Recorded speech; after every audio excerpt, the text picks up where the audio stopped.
ಕೆಳದಿ ಅರಸರು.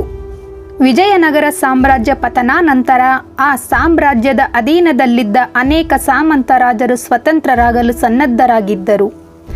ವಿಜಯನಗರ ಚಕ್ರಾಧಿಪತ್ಯವು ದಕ್ಷಿಣ ಭಾರತದಲ್ಲೇ ಅನೇಕ ಸಾಮಂತ ರಾಜರಿಗೆ ಸಮರ್ಥ ಆಶ್ರಯ ತಾಣವಾಗಿತ್ತು. ಅವರು ನಿರಾತಂಕವಾಗಿ ಆಡಳಿತ ನಡೆಸುತ್ತಿದ್ದರು. ವಿಜಯನಗರ ಸಾಮ್ರಾಜ್ಯ ಅವನತಿ ಹೊಂದಿದ ನಂತರ ಈ ಚಕ್ರಾಧಿಪತ್ಯದ ಆಶ್ರಿತ ಸಾಮಂತ ರಾಜರುಗಳಾದ ತಂಜಾವೂರು, ಮೈಸೂರು, ಉಳ್ಳಾಲ, ಬೆಳ್ಳೂರು, ಕೆಳದಿ, ಮಧುರ ಹಾಗೂ ಮುಂತಾದ ರಾಜ್ಯಗಳು ಸ್ವತಂತ್ರವಾಗಿ ತಮ್ಮ ಅಸ್ತಿತ್ವವನ್ನು ಕಂಡುಕೊಳ್ಳಲು ಪ್ರಾರಂಭಿಸಿದವು. ಇಂತಹ ಸಾಮಂತರಲ್ಲಿ ಕೆಳದಿ ಸಂಸ್ಥಾನವು ಪ್ರಮುಖವಾದುವು. ಕೆಳದಿಯಲ್ಲಿ ಆಳಿದ ರಾಜರು ಅತ್ಯಂತ ಶ್ರೇಷ್ಠ ಸಾಮಂತರು. 16ನೇ ಶತಮಾನದಲ್ಲಿ ಕರ್ನಾಟಕದ ಪಶ್ಚಿಮ ಕರಾವಳಿಯಲ್ಲಿ ಅತ್ಯಂತ ಪ್ರಭಾವಶಾಲಿಗಳಾಗಿದ್ದ ಕೆಳದಿಯ ಅರಸರು ಕ್ರಿಸ್ತಶಕ 1500ರಿಂದ 1763ರವರೆಗೆ ಅತ್ಯಂತ ಯಶಸ್ವಿಯಾಗಿ ಆಡಳಿತ ನಡೆಸಿದ್ದರು. ಕೆಳದಿಯ ಸಾಮ್ರಾಜ್ಯವು ಸ್ವತಂತ್ರವಾಗಿ ಅಸ್ತಿತ್ವ ಪಡೆದುಕೊಳ್ಳುವ ಸಂದರ್ಭದಲ್ಲಿ ಒಂದೆಡೆ ಪೋರ್ಚುಗೀಸರು, ಮತ್ತೊಂದೆಡೆ ಬಹುಮನಿ ಸುಲ್ತಾನರು ಸಾಮ್ರಾಜ್ಯ ವಿಸ್ತರಣೆಯಲ್ಲಿ ಸದಾನಿರತರಾಗಿದ್ದರು. ಈ ಇಬ್ಬರು ವಿಜಯನಗರ ಅವನತಿಯ ನಂತರ ಸಾಮಂತ ರಾಜರ ಮೇಲೆ ಬಂಡೆದ್ದು ತಮ್ಮ ವಶಕ್ಕೆ ಸೇರಿಸಿಕೊಳ್ಳಲು ಹವಣಿಸುತ್ತಿದ್ದರು. ಆದರೆ ಕೆಳದಿಯ ಅರಸರು ಪೋರ್ಚುಗೀಸರು ಹಾಗೂ ಸುಲ್ತಾನರ ಉಪಟಳವನ್ನು ಅಡಗಿಸಿದರು. ಈ ಮೂಲಕ ಕೆಳದಿಯ ಸಾಮ್ರಾಜ್ಯವು ಕರ್ನಾಟಕದ ಪಶ್ಚಿಮ ಕರಾವಳಿಯಲ್ಲಿ ಉತ್ತರದ ಗೋವೆಯಿಂದ ದಕ್ಷಿಣದಲ್ಲಿ ಕಣ್ಣಾನೂರಿನವರೆಗೂ ವ್ಯಾಪಿಸಿಕೊಂಡಿತ್ತು. ಜೊತೆಗೆ ಶಿವಮೊಗ್ಗ ಹಾಗೂ ಹಾಸನದ ಅನೇಕ ಭಾಗಗಳು ಕೆಳದಿಯ ಸಾಮ್ರಾಜ್ಯದ ವ್ಯಾಪ್ತಿಗೆ ಸೇರಿಕೊಂಡಿತ್ತು. ಹೀಗೆ 2.5 ಶತಮಾನಗಳ ಕಾಲ ಅತ್ಯಂತ ಯಶಸ್ವಿಯಾಗಿ ಆಡಳಿತ ನಡೆಸಿದ ಕೆಳದಿಯ ದೊರೆಗಳ ಸಂತತಿಯ ಬಗ್ಗೆ ಶಿವತತ್ವ ರತ್ನಾಕರ ಹಾಗೂ ಕೆಳದಿ ನೃಪವಿಜಯ ಎಂಬ ಕೃತಿಗಳು ಮಹತ್ವದ ಮಾಹಿತಿಯನ್ನು ಒದಗಿಸುತ್ತವೆ. ಈ ಸಂತತಿಯವರು ಸಾಮಾನ್ಯವಾಗಿ ಕೃಷಿಕರಾಗಿದ್ದು ಈಗಿನ ಶಿವಮೊಗ್ಗ ಜಿಲ್ಲೆಯ ಸಾಗರದ ಸಮೀಪದ ಕೆಳದಿಯ ಹೊಲವೊಂದರಲ್ಲಿ ಹೂತಿಟ್ಟ ನಿಧಿಯು ಚೌಡಪ್ಪ ಹಾಗೂ ಭದ್ರಪ್ಪ ಎಂಬುವವರಿಗೆ ದೊರೆಯುತ್ತದೆ. ತದನಂತರದಲ್ಲಿ ಈ ಇಬ್ಬರು ಸಹೋದರರು ನೆರೆಹೊರೆಯ ಜನತೆಯ ಜನಪ್ರಿಯತೆಯನ್ನು ಸಾಧಿಸುತ್ತಾರೆ. ಕಾರಣ ಅವರಿಗೆ ದೊರಕಿದ ನಿಧಿಯನ್ನು ಅವರು ಸ್ವಾರ್ಥಕ್ಕೆ ಬಳಸಿಕೊಳ್ಳದೆ ಜನರ ಸೇವೆಗಾಗಿ ವಿನಿಯೋಗಿಸುತ್ತಾರೆ. ಇದೇ ಕಾರಣದಿಂದ ಕೆಳದಿಯ ಜನತೆ ಈ ಸಹೋದರರನ್ನು ತಮ್ಮ ನಾಯಕರೆಂದು ಗೌರವಿಸುತ್ತಾರೆ. ಮುಂದೆ ಗ್ರಾಮಾಧಿಪತಿ ಎಂಬ ಗೌರವಕ್ಕೂ ಪಾತ್ರರಾಗುತ್ತಾರೆ. ಈ ಸಹೋದರರ ಸೇವೆ ಜನರಿಂದ ಜನರಿಗೆ, ಬಾಯಿಂದ ಬಾಯಿಗೆ ಹರಡಿ ಆ ವಾರ್ತೆಯು ವಿಜಯನಗರ ಸಾಮ್ರಾಜ್ಯಾಧಿಪತಿ ಶ್ರೀಕೃಷ್ಣ ದೇವರಾಯರಿಗೂ ತಲುಪುತ್ತದೆ. ಸಾಮಾನ್ಯ ರೈತರು ತಮಗೆ ದೊರೆತ ನಿಧಿಯನ್ನು ಸ್ವಾರ್ಥಕ್ಕೆ ಬಳಸಿಕೊಳ್ಳದೆ ಜನರ ಸೇವೆಗಾಗಿ ಉಪಯೋಗಿಸಿದ ವಿಷಯ ತಿಳಿದ ಶ್ರೀಕೃಷ್ಣ ದೇವರಾಯರು ಅವರನ್ನು ಅಭಿಮಾನಿಸುತ್ತಾರೆ. ಜೊತೆಗೆ ಅಂತಹವರ ಸೇವೆ ವಿಜಯನಗರ ಸಾಮ್ರಾಜ್ಯಕ್ಕೂ ಅವಶ್ಯಕವೆಂದು ಭಾವಿಸುತ್ತಾರೆ. ಶ್ರೀಕೃಷ್ಣ ದೇವರಾಯರು ತದನಂತರ ಆ ಸಹೋದರರಲ್ಲಿ ಹಿರಿಯವರಾದ ಚೌಡಪ್ಪನವರನ್ನು ವಿಜಯನಗರಕ್ಕೆ ಬರಮಾಡಿಕೊಂಡರು. ನಂತರ ಅವರಿಗೆ ಮಾಂಡಲೀಕರ ಪಟ್ಟವನ್ನು ಕಟ್ಟಿ ಪುಲ್ಲ ದೇಶದ ಮಾಂಡಲೀಕ ಮಂಡಲಾಧಿಪತಿಯನ್ನಾಗಿ ನೇಮಿಸಿ ಅವರನ್ನು ಚೌಡಪ್ಪ ನಾಯಕರೆಂದು ನಾಮಕರಣ ಮಾಡುತ್ತಾರೆ. ಅದರಂತೆ ಚೌಡಪ್ಪ ನಾಯಕರು ವಿಜಯನಗರ ಸಾಮ್ರಾಜ್ಯದ ಶತ್ರುಗಳನ್ನು ರಾಯರ ಅಣತಿಯಂತೆ ಎದುರಿಸಿ ಸೋಲಿಸಿ ಹಿಮ್ಮೆಟ್ಟಿಸುವಲ್ಲಿ ಯಶಸ್ವಿಯಾದರು. ಇದರಿಂದ ಸಂತುಷ್ಟರಾದ ಶ್ರೀಕೃಷ್ಣ ದೇವರಾಯರು ಕ್ರಿಸ್ತಶಕ 1500ರಲ್ಲಿ ಚೌಡಪ್ಪ ನಾಯಕರನ್ನು ಕೆಳದಿಯ ಸಾಮಂತ ರಾಜರೆಂದು ಘೋಷಿಸುತ್ತಾರೆ. ಚೌಡಪ್ಪ ನಾಯಕರು ಸುಮಾರು 13 ವರ್ಷಗಳ ಕಾಲ ಆಡಳಿತ ನಡೆಸುತ್ತಾರೆ. ತದನಂತರ ಇವರ ಮಗರಾದ ಮಾಳವಗೌಡ ಎಂಬುವವರು ಕೆಳದಿಯ ದೊರೆಯಾಗುತ್ತಾರೆ. ಮಾಳವಗೌಡರು ಕೂಡ ತಮ್ಮ ತಂದೆಯಂತೆಯೇ ವಿಜಯನಗರಕ್ಕೆ ನಿಷ್ಠರಾಗಿ ಸೇವೆ ಸಲ್ಲಿಸುತ್ತಾರೆ. ಆಡಳಿತ ನಡೆಸುತ್ತಾ ನಂತರದಲ್ಲಿ ಮಾಳವಗೌಡರಿಗೆ ವಿಜಯನಗರದರಸರು ಸದಾಶಿವನಾಯಕ ಎಂಬ ಪಟ್ಟ ಕಟ್ಟುತ್ತಾರೆ. ಮಾತ್ರವಲ್ಲದೆ ಸದಾಶಿವನಾಯಕರ ನಿಷ್ಠೆ ಬದ್ಧತೆಯನ್ನು ಮೆಚ್ಚಿದ ವಿಜಯನಗರದ ದೊರೆಗಳು ಸದಾಶಿವನಾಯಕರಿಗೆ ಮಂಗಳೂರು, ಚಂದ್ರಮತಿ, ಬಾವನಕೆರೆ ಮುಂತಾದ ಪ್ರದೇಶಗಳನ್ನು ದತ್ತಿಯಾಗಿ ನೀಡಿ ಅವನ್ನೆಲ್ಲ ಆಳುವ ಪೂರ್ಣ ಹೊಣೆಗಾರಿಕೆಯನ್ನು ಸದಾಶಿವನಾಯಕರಿಗೆ ವಹಿಸುತ್ತಾರೆ. ಹೀಗೆ ಕ್ರಿಸ್ತಶಕ 1530ರಲ್ಲಿ ಸದಾಶಿವನಾಯಕರು ಕೆಳದಿಯ ಸಿಂಹಾಸನಾಧಿಪತಿಯಾಗುತ್ತಾರೆ.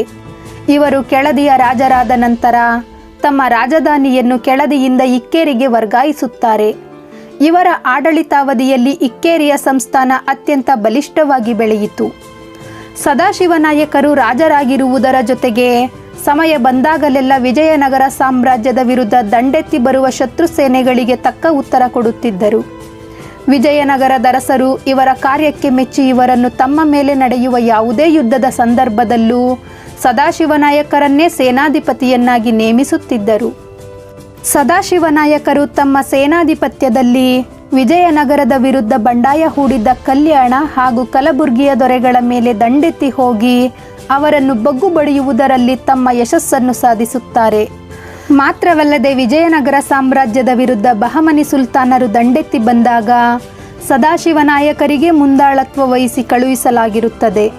ಅದಕ್ಕೆ ನಿಷ್ಠರಾದ ಸದಾಶಿವನಾಯಕರು ಸೇನೆಗೆ ನಾಯಕತ್ವ ಕೊಟ್ಟು ಬೀದರಿನ ಬಹಮನಿ ಸುಲ್ತಾನರನ್ನು ಹಿಮ್ಮೆಟ್ಟಿಸುತ್ತಾರೆ. ಇದಾದ ನಂತರ ತುಳುವ, ಕೇರಳ, ಬಂಕಾಪುರದ ರಾಜ್ಯಗಳ ದೊರೆಗಳು ವಿಜಯನಗರ ಸಾಮ್ರಾಜ್ಯದ ಮೇಲೆ ಹೊಂಚು ಹಾಕಿ ಕಾಲು ಕೆರೆದು ಯುದ್ಧಕ್ಕೆ ನಿಲ್ಲುತ್ತಾರೆ. ಇವರನ್ನೂ ಕೂಡ ಏಕಾಏಕಿ ಸೋಲಿಸಿ ವಿಜಯ ಸಾಧಿಸಿದ ಸದಾಶಿವನಾಯಕರು ಅರಸರ ಪ್ರೀತಿಗೆ ಪಾತ್ರರಾಗುತ್ತಾರೆ. ಸದಾಶಿವನಾಯಕರ ಪರಾಕ್ರಮ, ನಿಷ್ಠೆ ಹಾಗೂ ಬದ್ಧತೆಯನ್ನು ಮೆಚ್ಚಿದ ಅರಸರು ಅವರಿಗೆ ಆರಗದ 18 ಕಂಪಣಗಳ ಅಧಿಪತ್ಯವನ್ನು ವಹಿಸುತ್ತಾರೆ. ಹೀಗೆ ಪಶ್ಚಿಮ ಕರಾವಳಿಯ ಬಾರಕೂರು, ಮಂಗಳೂರು, ಆರಗ ಮುಂತಾದ ಪ್ರದೇಶಗಳು ಕೆಳದಿಯ ಆಡಳಿತಕ್ಕೆ ಒಳಪಡುತ್ತವೆ. ಸದಾಶಿವನಾಯಕರು ಕ್ರಿಸ್ತಶಕ 1530ರಲ್ಲಿ ಕೆಳದಿಯ ಸಿಂಹಾಸನವನ್ನೇರಿದ ನಂತರ ಸುಮಾರು 3.5 ದಶಕಗಳ ಕಾಲ ಕೆಳದಿಯ ರಾಜರಾಗಿ ವಿಜೃಂಭಿಸುತ್ತಾರೆ. ಇವರ ಆಡಳಿತಾವಧಿಯಲ್ಲಿ ಹೊಸ ಹೊಸ ರಾಜ್ಯಗಳ ಮೇಲೆ ದಂಡೆತ್ತಿ ಹೋಗಿ ಅವೆಲ್ಲವನ್ನು ಕೆಳದಿಯ ಸಂಸ್ಥಾನದ ಆಡಳಿತಕ್ಕೊಳಪಡಿಸುತ್ತಾರೆ. ಕೆಳದಿ ಹಾಗೂ ಚಂದ್ರಗಿರಿಯಲ್ಲಿ ಬೃಹತ್ತಾದ ಕೋಟೆ ಕೊತ್ತಲಗಳನ್ನು ನಿರ್ಮಿಸುತ್ತಾರೆ. ಇವರು ತಮ್ಮ ಸಾಮ್ರಾಜ್ಯದ ವ್ಯಾಪ್ತಿಯಲ್ಲಿ ಅನೇಕ ದೇವಾಲಯಗಳನ್ನು ನಿರ್ಮಿಸಿದ್ದು ಮಠಗಳಿಗೆ ಗಣನೀಯ ಪ್ರಮಾಣದಲ್ಲಿ ನೆರವು ನೀಡುತ್ತಾರೆ. ಜೊತೆಗೆ ಭೂಮಿ ದತ್ತಿಗಳನ್ನು ಧಾರಾಳವಾಗಿ ನೀಡುತ್ತಾರೆ. ಸದಾಶಿವನಾಯಕರಲ್ಲಿ ಜೈನಯತಿಯೊಬ್ಬರು ಬಸದಿಯೊಂದನ್ನು ಸ್ಥಾಪಿಸಲು ಅಗತ್ಯವಾದ ಭೂಮಿಯನ್ನು ಕೇಳಲಾಗಿ ಅದಕ್ಕೊಪ್ಪಿದ ಸದಾಶಿವನಾಯಕರು ಅವರಿಗೆ ಬೇಕಾದಷ್ಟು ಭೂಮಿಯನ್ನು ಅವರಿಗೆ ಉಂಬಳಿಯಾಗಿ ನೀಡಲು ತಾವು ಸಿದ್ಧರೆಂದು ಘೋಷಿಸಿದರು. ಸದಾಶಿವನಾಯಕರ ಆಡಳಿತಾವಧಿಯಲ್ಲಿ ವಿಜಯನಗರ ಸಾಮ್ರಾಜ್ಯದಷ್ಟೇ ಕೆಳದಿಯ ಸಾಮ್ರಾಜ್ಯದ ವ್ಯಾಪ್ತಿ ಹಾಗೂ ವಿಸ್ತಾರ ಇದ್ದದ್ದು ಇತಿಹಾಸದ ಪುಟಗಳಿಂದ ಗೋಚರವಾಗುತ್ತದೆ. ಹೀಗೆ ಕರ್ನಾಟಕದ ಅರಸು ಪರಂಪರೆಯಲ್ಲಿ ಯಾರೂ ನಿರೀಕ್ಷಿಸದ ರೀತಿಯಲ್ಲಿ ಕೆಳದಿಯ ಸಾಮ್ರಾಜ್ಯವನ್ನು ಕಟ್ಟಿದ ಸದಾಶಿವನಾಯಕರು ಒಂದು ಹಂತದಲ್ಲಿ ಕೆಳದಿ ವಿಜಯನಗರ ವೈಭವಕ್ಕೆ ಸರಿಸಾಟಿಯಾಗುವಂತೆ ಆಡಳಿತ ನಡೆಸಿದರು. ಕಡೆಗೆ ಕ್ರಿಸ್ತಶಕ 1566ರಲ್ಲಿ ನಿಧನ ಹೊಂದಿದರು. ಸದಾಶಿವನಾಯಕರ ನಂತರ ಕೆಳದಿಯ ಸಿಂಹಾಸನ ಗದ್ದುಗೆ ಏರಿದವರು ಭದ್ರಪ್ಪನವರು. ಇಮ್ಮಡಿ ಸದಾಶಿವನಾಯಕರೆಂದೇ ಖ್ಯಾತಿ ಪಡೆದರು ಇವರು. ಆದರೆ ಇವರು ಅಧಿಕಾರದಲ್ಲಿ ದುರ್ಬಲವಾಗಿದ್ದರು. ಇದೇ ಕಾರಣವಾಗಿ 1567ರಲ್ಲಿ ಅಳಿಯ ದೊಡ್ಡ ಸಂಕಣ್ಣ ಎಂಬುವವರಿಗೆ ಪಟ್ಟಾಭಿಷೇಕ ಮಾಡಿದರು. ದೊಡ್ಡ ಸಂಕಣ್ಣನವರು ಹೆಚ್ಚು ಕಾಲ ಆಡಳಿತ ನಡೆಸದೇ ಇದ್ದರೂ ಕೂಡ ತಮ್ಮ ಆಡಳಿತಾವಧಿಯಲ್ಲಿ ದಂಗೆ ಎದ್ದಿದ್ದ ಜಂಬುವಿನ ಪಾಳೇಗಾರರನ್ನು ಸದೆಬಡಿಯುತ್ತಾರೆ ಹಾಗೂ ದಕ್ಷಿಣ ಕರಾವಳಿಯಲ್ಲಿದ್ದ ಕಾರ್ಕಳದ ಹುಡುಗನಿ ಕೋಟೆ ಮೇಲೆ ದಾಳಿ ಮಾಡಿ ಅಲ್ಲಿನ ರಾಜರನ್ನು ತಮ್ಮ ನಿಯಂತ್ರಣಕ್ಕೆ ತೆಗೆದುಕೊಳ್ಳುತ್ತಾರೆ. ಮಾತ್ರವಲ್ಲದೆ ಆ ರಾಜರು ಸಾಮಂತರಾಗಿ ಇಕ್ಕೇರಿ ಸಂಸ್ಥಾನದ ಅರಸರಿಗೆ ಕಪ್ಪ ಕೊಡುವಂತೆ ಮಾಡುತ್ತಾರೆ. ದೊಡ್ಡ ಸಂಕಣ್ಣನವರ ಆಡಳಿತಾವಧಿಯ ದಾಳಿಗಳನ್ನು ನೋಡುವುದಾದರೆ ಗೋವೆಯಲ್ಲಿ ಪೋರ್ಚುಗೀಸರ ಮೇಲೆ ನಡೆಸಿದ ಯುದ್ಧ. ಈ ಯುದ್ಧದಲ್ಲಿ ಗಳಿಸಿದ ಜಯ ನಿಜವಾಗಿಯೂ ಉಲ್ಲೇಖಾರ್ಹ ಹೋರಾಟವಾಗಿತ್ತು. ಆದರೆ ಈ ರೀತಿಯ ಹೋರಾಟ ನಡೆಸಿದ ದೊಡ್ಡ ಸಂಕಣ್ಣನವರಿಗೆ ಸಾಮ್ರಾಜ್ಯದ ಮೇಲಣ ಆಸೆ ಕರಗಿ ಹೋಗುತ್ತದೆ. ಅವರು ಆಧ್ಯಾತ್ಮದತ್ತ ತಮ್ಮ ಮನಸ್ಸನ್ನು ಕೇಂದ್ರೀಕರಿಸುತ್ತಾರೆ.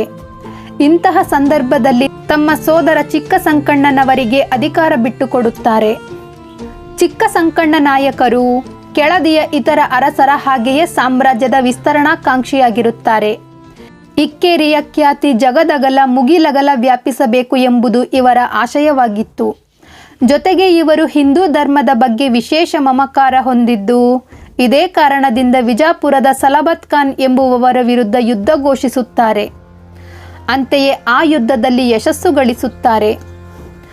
ಬಿಜಾಪುರದ ಸುಲ್ತಾನರನ್ನು ಸೋಲಿಸಿದ ನಂತರ ಇವರಿಗೆ ಇಕ್ಕೇರಿಯ ಸುತ್ತಮುತ್ತಲನ ಸಣ್ಣ ಪುಟ್ಟ ದೊರೆಗಳನ್ನು ನಿಯಂತ್ರಣಕ್ಕೆ ತೆಗೆದುಕೊಳ್ಳುವ ಮನಸ್ಸಾಗುತ್ತದೆ. ನಂತರ ಸೋದೆಯ ಅರಸಪ್ಪ ನಾಯಕರ ವಿರುದ್ಧವೂ ಯುದ್ಧ ಘೋಷಿಸಿ ಅವರ ಮೇಲೆ ಪ್ರಭುತ್ವ ಸಾಧಿಸುತ್ತಾರೆ. ಆದರೆ ಇವರು ಹೆಚ್ಚು ಕಾಲ ಬದುಕಲಿಲ್ಲ. ಕ್ರಿಸ್ತಶಕ 1580ರಲ್ಲಿ ನಿಧನ ಹೊಂದುತ್ತಾರೆ. ಇವರ ನಂತರ 1580ರಿಂದ 1586ರವರೆಗೆ ರಾಮರಾಜ ನಾಯಕರು ಆಡಳಿತ ನಡೆಸುತ್ತಾರೆ. ಆದರೆ ಇವರ ಆಡಳಿತ ಯಾವುದೇ ಪರಿಣಾಮ ಬೀರಲಿಲ್ಲ. ರಾಮರಾಜ ನಾಯಕರ ಮರಣಾನಂತರ ಇಕ್ಕೇರಿಯ ಸಾಮ್ರಾಜ್ಯದಲ್ಲಿ ಮಹತ್ವದ ಘಟನಾವಳಿಗಳು ಜರುಗುತ್ತವೆ. ವಿದ್ಯಾನಗರದ ಮಹಾರಾಜರ ಮಂತ್ರಿಗಳ ಕೈಕೆಳಗೆ ಕೆಲವು ಕಾಲ ಸೇವೆ ಸಲ್ಲಿಸುತ್ತಿದ್ದ ವೆಂಕಟಪ್ಪ ನಾಯಕರು ಕೆಳದಿ ಸಂತತಿಗೆ ಸೇರಿದವರಾಗಿರುತ್ತಾರೆ. ವೆಂಕಟಪ್ಪ ನಾಯಕರು ಇಕ್ಕೇರಿಯನ್ನು ದಾಟಿ ವಿದ್ಯಾನಗರದ ಮಹಾರಾಜರ ಮಂತ್ರಿಯ ಜೊತೆ ರಾಜ್ಯಾಡಳಿತದ ಬಗ್ಗೆ ಸೂಕ್ತ ತರಬೇತಿಯನ್ನು ಪಡೆದಿರುತ್ತಾರೆ. ರಾಜರೊಬ್ಬರಿಗೆ ಇರಬೇಕಾದ 64 ವಿದ್ಯೆಗಳಲ್ಲಿಯೂ ಇವರು ಪಾರಂಗತರಾಗಿರುತ್ತಾರೆ. ಇವರ ಮೇಲೆ ವಿದ್ಯಾನಗರದ ಅರಸರಿಗೆ ವಿಶೇಷವಾದ ಆಸಕ್ತಿ. ಇಕ್ಕೇರಿಯಲ್ಲಿ ಸದಾಶಿವ ನಾಯಕರ ವಂಶಸ್ಥರು ಅಧಿಕಾರ ನಡೆಸಲು ಅಶಕ್ತರಾಗಿದ್ದಂತಹ ಸಂದರ್ಭದಲ್ಲಿ ವೆಂಕಟಪ್ಪ ನಾಯಕರು ತಮ್ಮ ವಂಶಸ್ಥರ ಆಡಳಿತ ಪರಂಪರೆಯನ್ನು ಮುಂದುವರಿಸಲು ಇಕ್ಕೇರಿಗೆ ಬಂದು ನೆಲೆಸುತ್ತಾರೆ. ವೆಂಕಟಪ್ಪ ನಾಯಕರು ದಿನದಿಂದ ದಿನಕ್ಕೆ ಇಕ್ಕೇರಿ ಸಂಸ್ಥಾನದ ವ್ಯಾಪ್ತಿಯನ್ನು ವಿಸ್ತರಿಸಲು ಪಣ ತೊಡುತ್ತಾರೆ. ಈ ಏಳಿಗೆ ಬಿಜಾಪುರದವರಿಗೆ ಕಣ್ಣು ಕುಕ್ಕುವಂತೆ ಮಾಡಿತ್ತು. ಜೊತೆಗೆ ವಿಜಯನಗರದವರಂತೆ ಇಕ್ಕೇರಿಯೂ ಕೂಡ ಮುಂದೊಂದು ದಿನ ಕಂಟಕವಾಗುವಂತೆ ಕಾಣಲಿದೆ ಎಂದು ಭಾವಿಸಿ ಇಕ್ಕೇರಿಯ ಮೇಲೆ ಯುದ್ಧ ಹೂಡಲು ಸಿದ್ಧರಾಗುತ್ತಾರೆ. ಇದಕ್ಕೆ ವೆಂಕಟಪ್ಪ ನಾಯಕರು ಶತ್ರು ಸೇನೆಯನ್ನು ಬಗ್ಗು ಬಡಿಯಲು ಪೂರ್ವ ಸಿದ್ಧತೆಯನ್ನು ಮಾಡಿಕೊಂಡು ಸರ್ವ ರೀತಿಯಲ್ಲೂ ಸಿದ್ಧರಾದರು. ಅಂತೆಯೇ ಬಿಜಾಪುರದ ಸೈನ್ಯವನ್ನು ಸೋಲಿಸಿ ಹಿಮ್ಮೆಟ್ಟಿಸಿದರು. ಈ ಜಯದಿಂದ ವೆಂಕಟಪ್ಪ ನಾಯಕರ ಜನಪ್ರಿಯತೆ ಹೆಚ್ಚುತ್ತದೆ. ಇದರಿಂದ ಪ್ರೋತ್ಸಾಹಿತರಾದ ವೆಂಕಟಪ್ಪ ನಾಯಕರು ಇಕ್ಕೇರಿಗೆ ಸಮೀಪದ ಗೇರುಸೊಪ್ಪೆಯಲ್ಲಿ ಅತ್ಯಂತ ಪ್ರಭಾವಶಾಲಿಯಾಗಿ ಮೆರೆಯುತ್ತಿದ್ದ ಬೈರಾದೇವಿ ಎಂಬ ರಾಣಿಯವರ ವಿರುದ್ಧ ಯುದ್ಧ ಘೋಷಿಸುತ್ತಾರೆ. ಬೈರಾದೇವಿಯವರು ಮೆಣಸಿನ ರಾಣಿ ಎಂದೇ ಖ್ಯಾತರಾಗಿರುತ್ತಾರೆ. ಕಾರಣ ಗೋವೆಯ ಕರಾವಳಿಯಿಂದ ಪಾಶ್ಚಾತ್ಯ ದೇಶಗಳಿಗೆ ಸರಬರಾಜಾಗುವ ಮೆಣಸಿನ ವ್ಯಾಪಾರದ ಸಂಪೂರ್ಣ ಹಿಡಿತವನ್ನು ಬೈರಾದೇವಿಯವರು ತಮ್ಮ ಹಿಡಿತಕ್ಕೆ ತೆಗೆದುಕೊಂಡಿರುತ್ತಾರೆ. ಪೋರ್ಚುಗೀಸರು ಇವರನ್ನು ಸದೆಬಡಿಯಲು ಪ್ರಯತ್ನಿಸಿ ವಿಫಲರಾಗಿ ಅವರೊಂದಿಗೆ ರಾಜಿ ಸಂಧಾನವನ್ನು ಮಾಡಿಕೊಳ್ಳುತ್ತಾರೆ. ಈ ಮೂಲಕ ಅವರು ಸಾಂಬಾರ ಪದಾರ್ಥಗಳನ್ನು ಪಾಶ್ಚಿಮಾತ್ಯ ದೇಶಗಳಿಗೆ ಸಾಗಿಸಲು ಸಂಪೂರ್ಣ ಹಕ್ಕನ್ನು ಬೈರಾದೇವಿಯವರಿಗೆ ನೀಡುತ್ತಾರೆ. ಹೀಗೆ ಬೈರಾದೇವಿಯವರು ತಮ್ಮ ಪ್ರಾಬಲ್ಯ ಸಾಧಿಸಿರುತ್ತಾರೆ. ಇದನ್ನೆಲ್ಲ ಗಮನಿಸಿದ ವೆಂಕಟಪ್ಪ ನಾಯಕರು ಅತಿ ಮೌಲ್ಯದ ಸಾಂಬಾರ ಪದಾರ್ಥಗಳನ್ನು ವಿದೇಶಕ್ಕೆ ರಫ್ತು ಮಾಡುವುದರ ಮೂಲಕ ಬರುವ ಆದಾಯವನ್ನು ಲೆಕ್ಕ ಹಾಕುತ್ತಾರೆ. ಇದೇ ಕಾರಣದಿಂದ ಬೈರಾದೇವಿಯವರನ್ನು ಮಣಿಸಿ ಅವರನ್ನು ನಿಯಂತ್ರಣಕ್ಕೆ ತೆಗೆದುಕೊಂಡರೆ ದೊಡ್ಡ ಪ್ರಮಾಣದ ವ್ಯಾಪಾರ ತಮ್ಮ ಕೈವಶವಾಗುವುದೆಂದು ಭಾವಿಸುತ್ತಾರೆ. ಮುಂದೆ ಗೇರುಸೊಪ್ಪೆಗೆ ದಾಳಿಯಿಟ್ಟು ಜಯ ಗಳಿಸಿದ ವೆಂಕಟಪ್ಪ ನಾಯಕರು ಬೈರಾದೇವಿಯವರನ್ನು ಸೆರೆ ಹಿಡಿಯುತ್ತಾರೆ. ನಂತರ ಪಶ್ಚಿಮ ಕರಾವಳಿಯ ಉದ್ದಕ್ಕೂ ಅನೇಕ ಸಣ್ಣ ಪುಟ್ಟ ಪಾಳೆಗಾರರ ಮೇಲೆ ದಾಳಿ ನಡೆಸಿ ಅವರೆಲ್ಲರನ್ನು ತಮ್ಮ ನಿಯಂತ್ರಣಕ್ಕೆ ತೆಗೆದುಕೊಳ್ಳುತ್ತಾರೆ. ವೆಂಕಟಪ್ಪ ನಾಯಕರು ಹೀಗೆ ಪಶ್ಚಿಮ ಕರಾವಳಿಯಲ್ಲಿ ಬೀಡು ಬಿಟ್ಟಿದ್ದ ಪೋರ್ಚುಗೀಸರನ್ನು ಸಂಪೂರ್ಣವಾಗಿ ಬಗ್ಗು ಬಡಿಯಲು ಕಾರ್ಯತಂತ್ರ ರೂಪಿಸುತ್ತಾರೆ. ಪೋರ್ಚುಗೀಸರು ಸ್ಥಳೀಯ ರಾಣಿಯ ನೆರವಿನಿಂದ ಸಾಂಬಾರ ಪದಾರ್ಥಗಳನ್ನು ವಿದೇಶಕ್ಕೆ ರಫ್ತು ಮಾಡುವ ಮೂಲಕ ಅಪಾರ ಸಂಪತ್ತು ಗಳಿಸುತ್ತಿದ್ದರು. ಹೀಗಿರುವಾಗ ವೆಂಕಟಪ್ಪ ನಾಯಕರು ಪೋರ್ಚುಗೀಸರ ಮೇಲೆ ಯುದ್ಧ ಘೋಷಿಸುತ್ತಾರೆ. ಈ ಯುದ್ಧದಲ್ಲಿ ಪೋರ್ಚುಗೀಸರು ಸೋತು ಪಶ್ಚಿಮ ಕರಾವಳಿ ಸಂಪೂರ್ಣವಾಗಿ ವೆಂಕಟಪ್ಪ ನಾಯಕರ ನಿಯಂತ್ರಣಕ್ಕೆ ಬರುತ್ತದೆ. ಮಾತ್ರವಲ್ಲದೆ ಕರಿಮೆಣಸು, ಸಾಂಬಾರ ಪದಾರ್ಥಗಳು ಹಾಗೂ ಕರಾವಳಿ ಪ್ರದೇಶದ ಅಕ್ಕಿಯ ವ್ಯಾಪಾರದ ಮೇಲೆ ಸಂಪೂರ್ಣ ಹಿಡಿತವನ್ನು ಸಾಧಿಸುತ್ತಾರೆ. ವೆಂಕಟಪ್ಪ ನಾಯಕರು ನಂತರದಲ್ಲಿ ಪೋರ್ಚುಗೀಸರ ಯಾವುದೇ ಆಮಿಷಕ್ಕೂ ಬಲಿಯಾಗದೆ ಬ್ರಿಟಿಷರೊಂದಿಗೆ ಸ್ನೇಹವನ್ನು ವೃದ್ಧಿಪಡಿಸಿಕೊಳ್ಳುತ್ತಾರೆ. ಜೊತೆಗೆ ಒಂದಲ್ಲ ಒಂದು ದಿನ ಪಶ್ಚಿಮ ಕರಾವಳಿಯ ವ್ಯಾಪಾರ ವಹಿವಾಟನ್ನು ದೊರಕಿಸಿಕೊಡುವ ಆಸೆಯನ್ನೂ ಹುಟ್ಟಿಸುತ್ತಾರೆ. ಹೀಗೆ ಈ ಮೂಲಕ ಬ್ರಿಟಿಷರು ಹಾಗೂ ಪೋರ್ಚುಗೀಸರ ನಡುವೆ ಪರಸ್ಪರ ಎತ್ತಿಕಟ್ಟುವ ಮೂಲಕ ತಮ್ಮ ವ್ಯಾಪಾರ ವಹಿವಾಟನ್ನು ಪಶ್ಚಿಮ ಕರಾವಳಿಯಲ್ಲಿ ನಿರಂತರವಾಗಿ ಮುಂದುವರಿಸುತ್ತಾರೆ. ಇದರಿಂದಾಗಿ ಆ ಕಾಲದಲ್ಲಿ ಇಕ್ಕೇರಿಯ ಸಂಸ್ಥಾನ ದಕ್ಷಿಣ ಭಾರತದ ಪ್ರಮುಖ ಸಾಮ್ರಾಜ್ಯಗಳಲ್ಲಿ ಒಂದೆಂದು ಖ್ಯಾತಿ ಪಡೆದಿತ್ತು. ವೆಂಕಟಪ್ಪ ನಾಯಕರು ನ್ಯಾಯಯುತವಾಗಿ ಇಕ್ಕೇರಿಯ ಜನರಿಂದ ಕಂದಾಯ ವಸೂಲು ಮಾಡುತ್ತಿದ್ದರು. ಆ ಹಣವನ್ನು ಜನಹಿತ ರಕ್ಷಣೆಗೋಸ್ಕರ ಬಳಸುತ್ತಿದ್ದರು. ಅಂದರೆ ಆ ಹಣವನ್ನು ಕೃಷಿ ಅಭಿವೃದ್ಧಿಗೆ ಪೂರಕವಾದ ಕೆಲಸಗಳಿಗಾಗಿ ಹೆಚ್ಚು ಪ್ರಮಾಣದಲ್ಲಿ ವಿನಿಯೋಗಿಸುತ್ತಿದ್ದರು.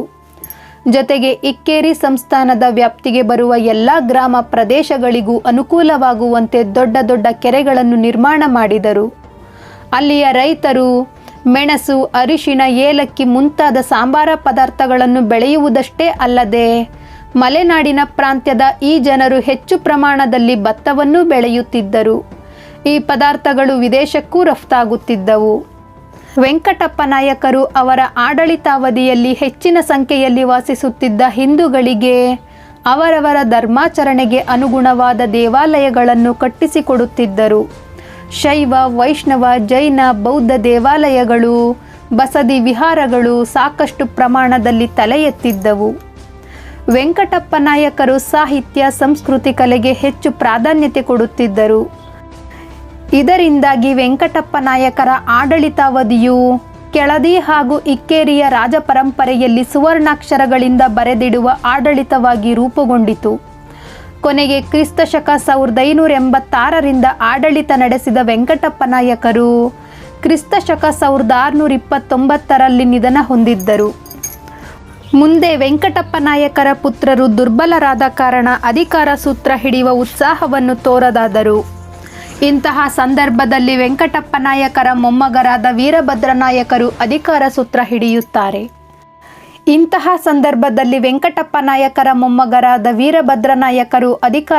ಹಿಡಿಯುತ್ತಾರೆ.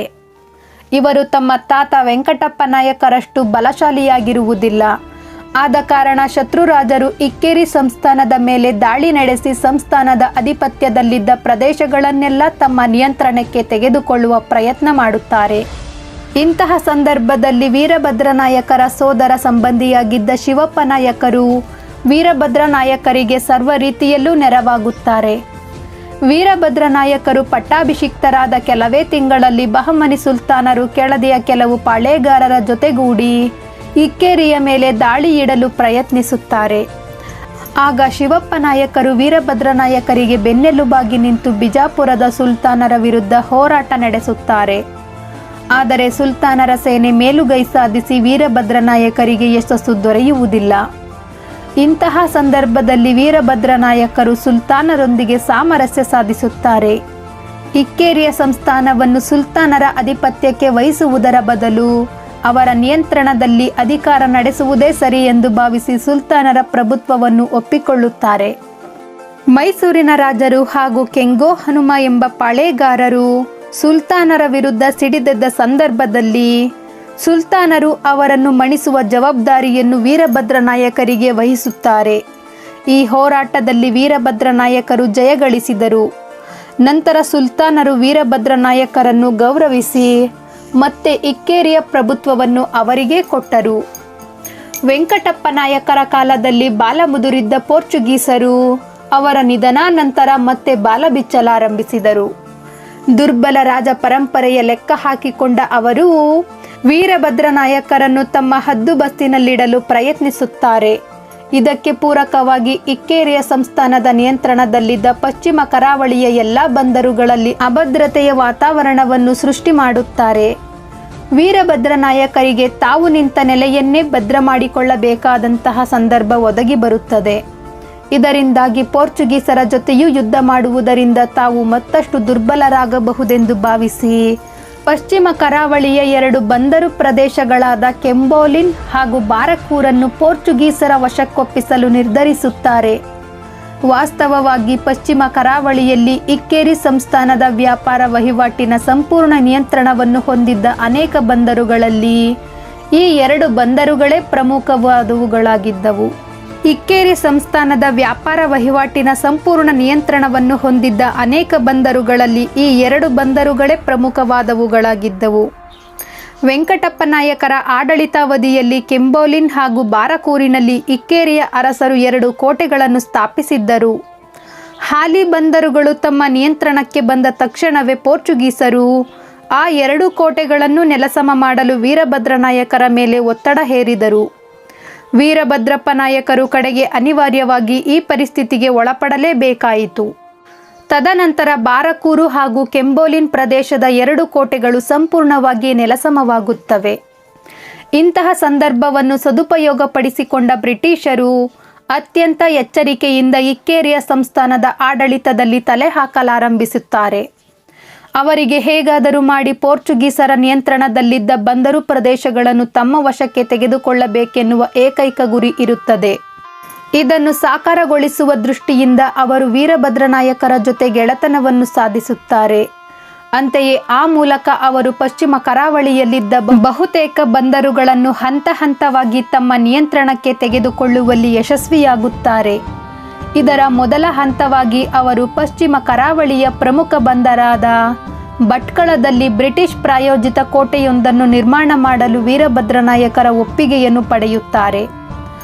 ಭಟ್ಕಳದಲ್ಲಿ ಬ್ರಿಟಿಷರ ಕೋಟೆ ನಿರ್ಮಾಣವಾದ ನಂತರ ಹಂತ ಹಂತವಾಗಿ ಪಶ್ಚಿಮ ಕರಾವಳಿಯಲ್ಲಿ ಬಂದರು ಪ್ರದೇಶಗಳಿಂದ ಪೋರ್ಚುಗೀಸರನ್ನು ಹೊಡೆದೋಡಿಸಿ ಬ್ರಿಟಿಷರು ಪಶ್ಚಿಮ ಕರಾವಳಿಯ ಮೇಲೆ ಸಂಪೂರ್ಣ ಪ್ರಭುತ್ವ ಸ್ಥಾಪಿಸುತ್ತಾರೆ.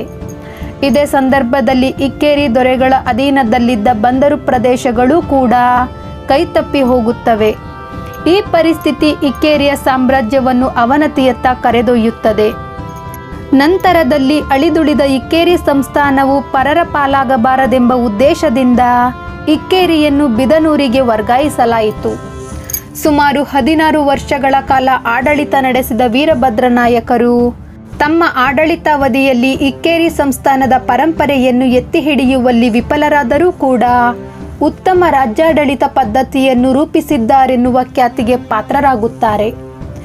ವೀರಭದ್ರನಾಯಕರ ಆಡಳಿತಾವಧಿಯಲ್ಲಿ ವ್ಯಾಪಾರಿಗಳು ಹಾಗೂ ಅಧಿಕಾರಿಗಳಿಗೆ ಸರ್ವ ರೀತಿಯ ಗೌರವವೂ ದೊರೆಯುತ್ತಿತ್ತು. ಕಾರಣ ವ್ಯಾಪಾರಿಗಳು ತಾವು ಗಳಿಸುವ ಸಂಪತ್ತಿಗೆ ನೀಡುವ ತೆರಿಗೆ. ಈ ತೆರಿಗೆಯನ್ನು ಸಂಗ್ರಹಿಸುವ ಜವಾಬ್ದಾರಿಯನ್ನು ಹೊತ್ತ ಅಧಿಕಾರಿಗಳು ಇವರನ್ನು ಗೌರವದಿ ಕಾಣುವುದರ ಮೂಲಕ ರಾಜ್ಯದ ಬೊಕ್ಕಸ ತುಂಬಿ ತುಳುಕಾಡುತ್ತಿತ್ತು. ಹೀಗೆ ವ್ಯಾಪಾರಿಗಳು ನೀಡಿದ ತೆರಿಗೆಯನ್ನು ಅಧಿಕಾರಿಗಳು ದುರುಪಯೋಗ ಪಡಿಸಿಕೊಳ್ಳದೆ ಪ್ರಾಮಾಣಿಕವಾಗಿ ಬೊಕ್ಕಸಕ್ಕೆ ಕಟ್ಟುತ್ತಿದ್ದರು. ಇದರಿಂದಾಗಿ ಇಕ್ಕೇರಿಯ ಬೊಕ್ಕಸ ಸಂಪದ್ಭರಿತವಾಗಿ ರಾಜ್ಯಾಡಳಿತವು ಸುಸೂತ್ರವಾಗಿ ನಡೆಯುತ್ತಿತ್ತು. ಹೀಗೆ ಆಡಳಿತ ನಡೆಸಿದ ವೀರಭದ್ರನಾಯಕರು ಕ್ರಿಸ್ತಶಕ 1645ರಲ್ಲಿ ನಿಧನ ಹೊಂದಿದ್ದರು. ವೀರಭದ್ರನಾಯಕರ ನಂತರ ಇಕ್ಕೇರಿಯ ರಾಜಪರಂಪರೆಯ ಶಿವಪ್ಪ ನಾಯಕರು ಈ ಸಂಸ್ಥಾನದ ದೊರೆಯಾಗುತ್ತಾರೆ. ವೀರಭದ್ರನಾಯಕರು ನಿಧನ ಹೊಂದಿದ ವೇಳೆಗೆ ರಾಜಧಾನಿ ಇಕ್ಕೇರಿಯನ್ನು ಬಿದನೂರಿಗೆ ವರ್ಗಾಯಿಸಿರುತ್ತಾರೆ. ಈ ನಿರ್ಧಾರವನ್ನು ಶಿವಪ್ಪ ನಾಯಕರು ಬದಲಾಯಿಸದೆ ಬಿದನೂರನ್ನೇ ರಾಜಧಾನಿಯನ್ನಾಗಿಸಿಕೊಂಡು ಆಡಳಿತ ಮುಂದುವರಿಸುತ್ತಾರೆ. ಶಿವಪ್ಪ ನಾಯಕರು ಕೆಳದಿ ಇಕ್ಕೇರಿ ಬಿದನೂರು ಸಂಸ್ಥಾನದ ರಾಜಪರಂಪರೆಯ ಶೌರ್ಯ ಪರಾಕ್ರಮವನ್ನು ಎತ್ತಿ ಹಿಡಿದ ಧೀಮಂತ ರಾಜರಾಗಿ ಜನಪ್ರಿಯರಾಗುತ್ತಾರೆ.